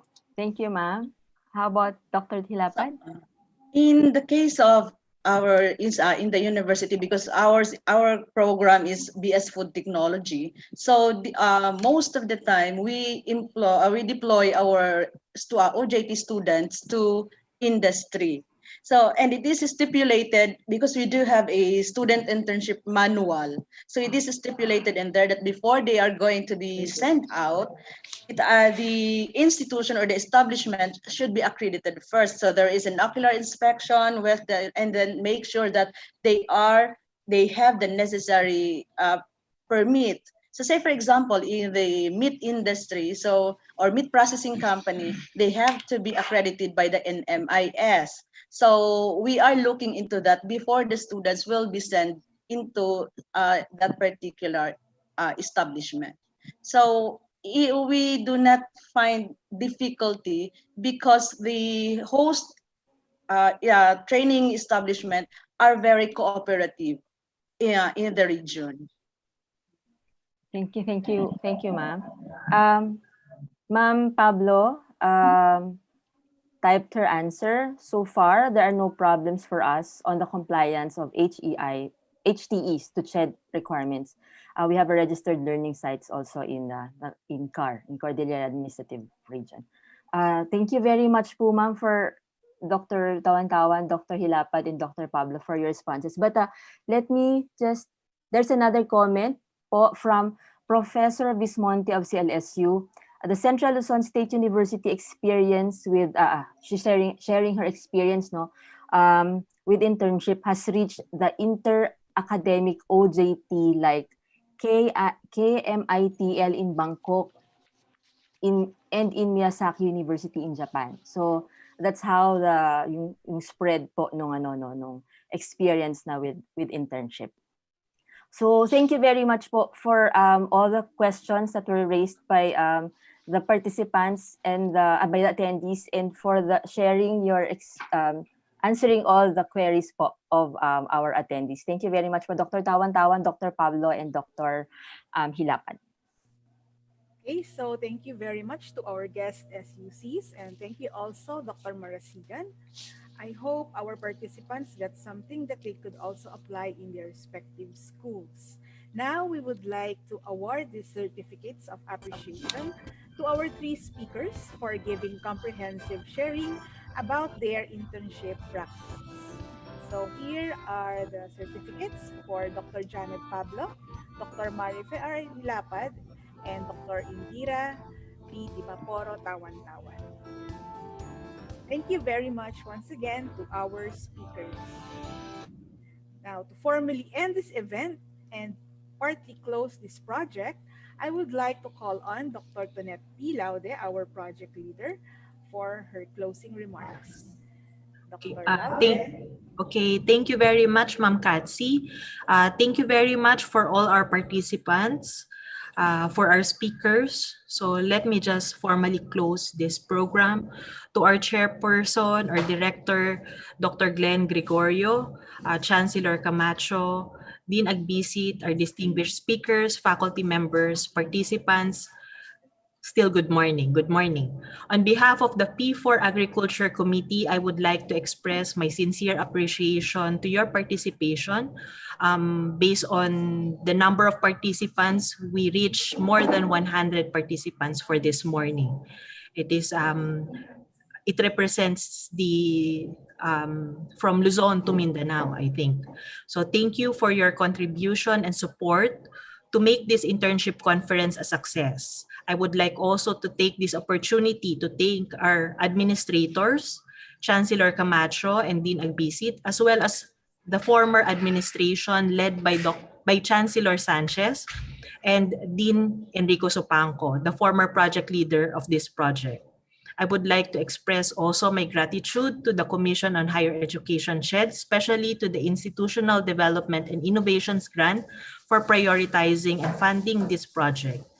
And last but definitely not the least, I would like to express my sincere appreciation to our speakers, Chairperson and Director Glenn Gregorio, Dr. Anita Obauer, and Dr. Inho Wang, our international partners, and to Dean Janet Pablo, Dr. Marife Hilapad, and Dr. Indira Dimaporo Tawan-Tawan as our local partners. Thank you very much for sharing your time and expertise to this important event. Let me just highlight some points that I have gathered in today's conference. So as emphasized earlier by Prof. Latina, the project came about with the need to strengthen the skills development and partnership with the industries to prepare the students for the actual work environment. The industry practice or internship was also required by CHED in the revision of the BSA programs aligned with the implementation of the K-12 program. Hence, the strategy of the project is to gather feedback from stakeholders and learn from the best practices of the SUCs and international university partners. The challenges and best practices of the internship process were presented earlier, and the project team has revisited the different options based on the possible career opportunities for our graduates. A suggested process flow was also presented for a systematic way to administer the internship. In the welcome message of Chancellor Camacho, he highlighted the importance of internship as part of the fourth industrial revolution. He emphasized that this project puts the spotlight of internship and how we can, in this university, future-proof internship for our students in agriculture as well as in agricultural biotechnology and food science to produce graduates that are not only intelligent but ready for the challenges in the industry. For the keynote message of Director and Chairperson Glenn Gregorio, he presented the ASEAN-ready agriculture education, which intends to create agri-creatives, agri-communication, agri-innovation, agri-farm managers, agripreneurs, agri-traders. This fits perfectly to the different major practice or internship options to have future-proof graduates. They have the program Innovites, program Innovites towards the attainment of Agri 4.0. This particularly innovates open collaboration to generate practical solutions, build linkages and network, and provide space for creative minds. Dr. Gregorio also highlighted the importance to harness the academe, industry, government interconnectivity in agriculture and encourage HEIs to reorient their R&D from a business perspective towards systemic change of the agricultural sector. Our speakers shared their university practices on internship as well as some of their adjustments given the restriction due to the COVID-19. The Associate Dean Anita Aubower highlighted the mission of the college to promote agricultural, environmental, and social sustainability through teaching and public engagement and research to aid in developing solutions for a better world. There are she shared best practices in their university, such as experiential learning, their internship and career center, the SEED Central, provision of program coordinator to establish contacts and networks, as well as private connections, such as inviting speakers, innovation access, bringing back the alumni, collaborative research, and the Aggie Square. Dr. In Ho Wang of the Chunbuk National University presented strong partnership with international universities. They send out approximately 1,000 students per year. Internship gets subsidy from university and companies can provide allowance. The eligibility in terms of sending out the students requires 4 semesters, so interns are on their 3rd and 4th year. Okay. Dr. Inho Wang also presented the step-by-step procedure on how Chunbuk National University administers the internship program. He also described the role of students, university, and companies in the evaluation and in the performance assessment and satisfaction of the internship. Okay. For our local partners, starting with Dean Janet Pablo, she provided an overview of the internship program under their college. The internship programs are embedded on the 4 core values: pagtatalas, pagyakap, paghahanda, at pagpapakahulugan. She presented also the process flow of the internship. Okay, that is well explained earlier. And then for Dr. Marife Hilapad, she shared what Capi State University practices and protocols on internship programs are being administered. She mentioned about the monitoring, which is done regularly, and the adjustments that they are doing right now with the pandemic. And then finally, Dr. Indira Dimaporo Tawan shared their experiences in Mindanao State University, Lanak campus, and presented their programs, their activities on internship, and the problems and issues they encountered. Budget has been a primary concern in their university, and internship can be initiated as early as 1st year, and then they have the OJT for their 3rd year. So to wrap up, this conference is also intended to know the challenges and issues experienced by different SUCs, as we are also experiencing similar issues with theirs. This event is also a venue to explore partnerships not only with the private sector, but with public as well as the academe, such as the academe, industry, government interconnectivity as presented earlier by Dr. Gregorio. On the current challenges due to the pandemic, we may take on the vision of Dr. Gregorio and Chancellor Camacho to find creative and innovative ways, such as agripreneurship, to future-proof our graduates to the real-life challenges.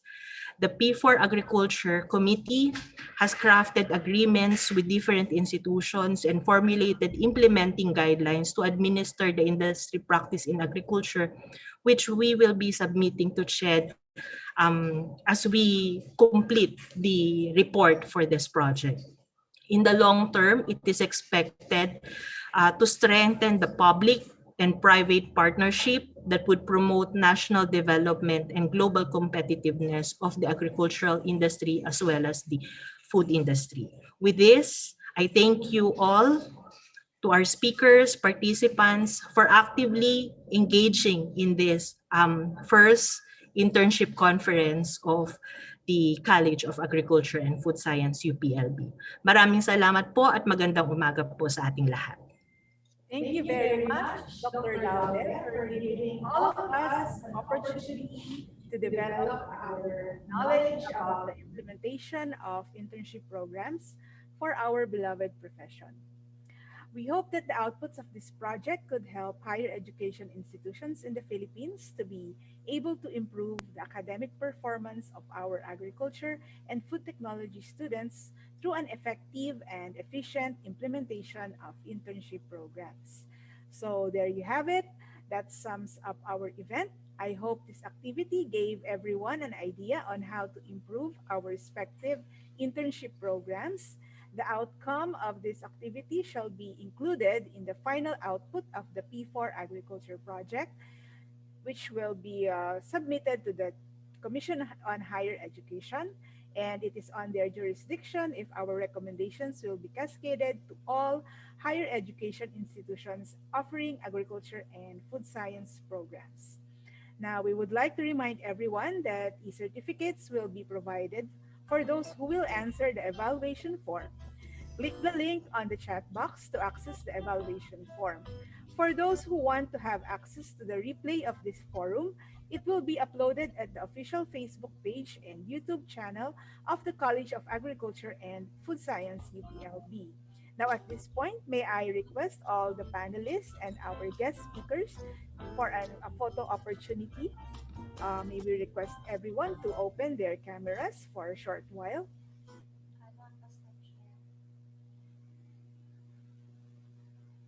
Okay. So I will count. Okay. Ako na mag-screenshot. Okay. So ready? 1, 2, 3.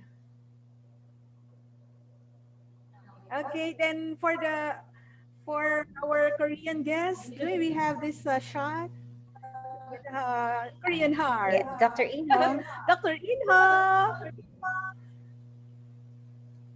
Okay. 1, 2, 3. Okay, thank you very much. So again, my name is Katsi. Thank you very much. And we hope to physically see you all soon. Congratulations to the P4 Agriculture Committee. Thank you very much once again, everyone. Keep safe and God bless us all. Thank you po. Thank you very much. Thank you po. Ma'am Katsi, good to see you. Hello! Thank you, Marife. Salamat din. Long hair na tayo, mama. Oo. Nakakamiss kayo.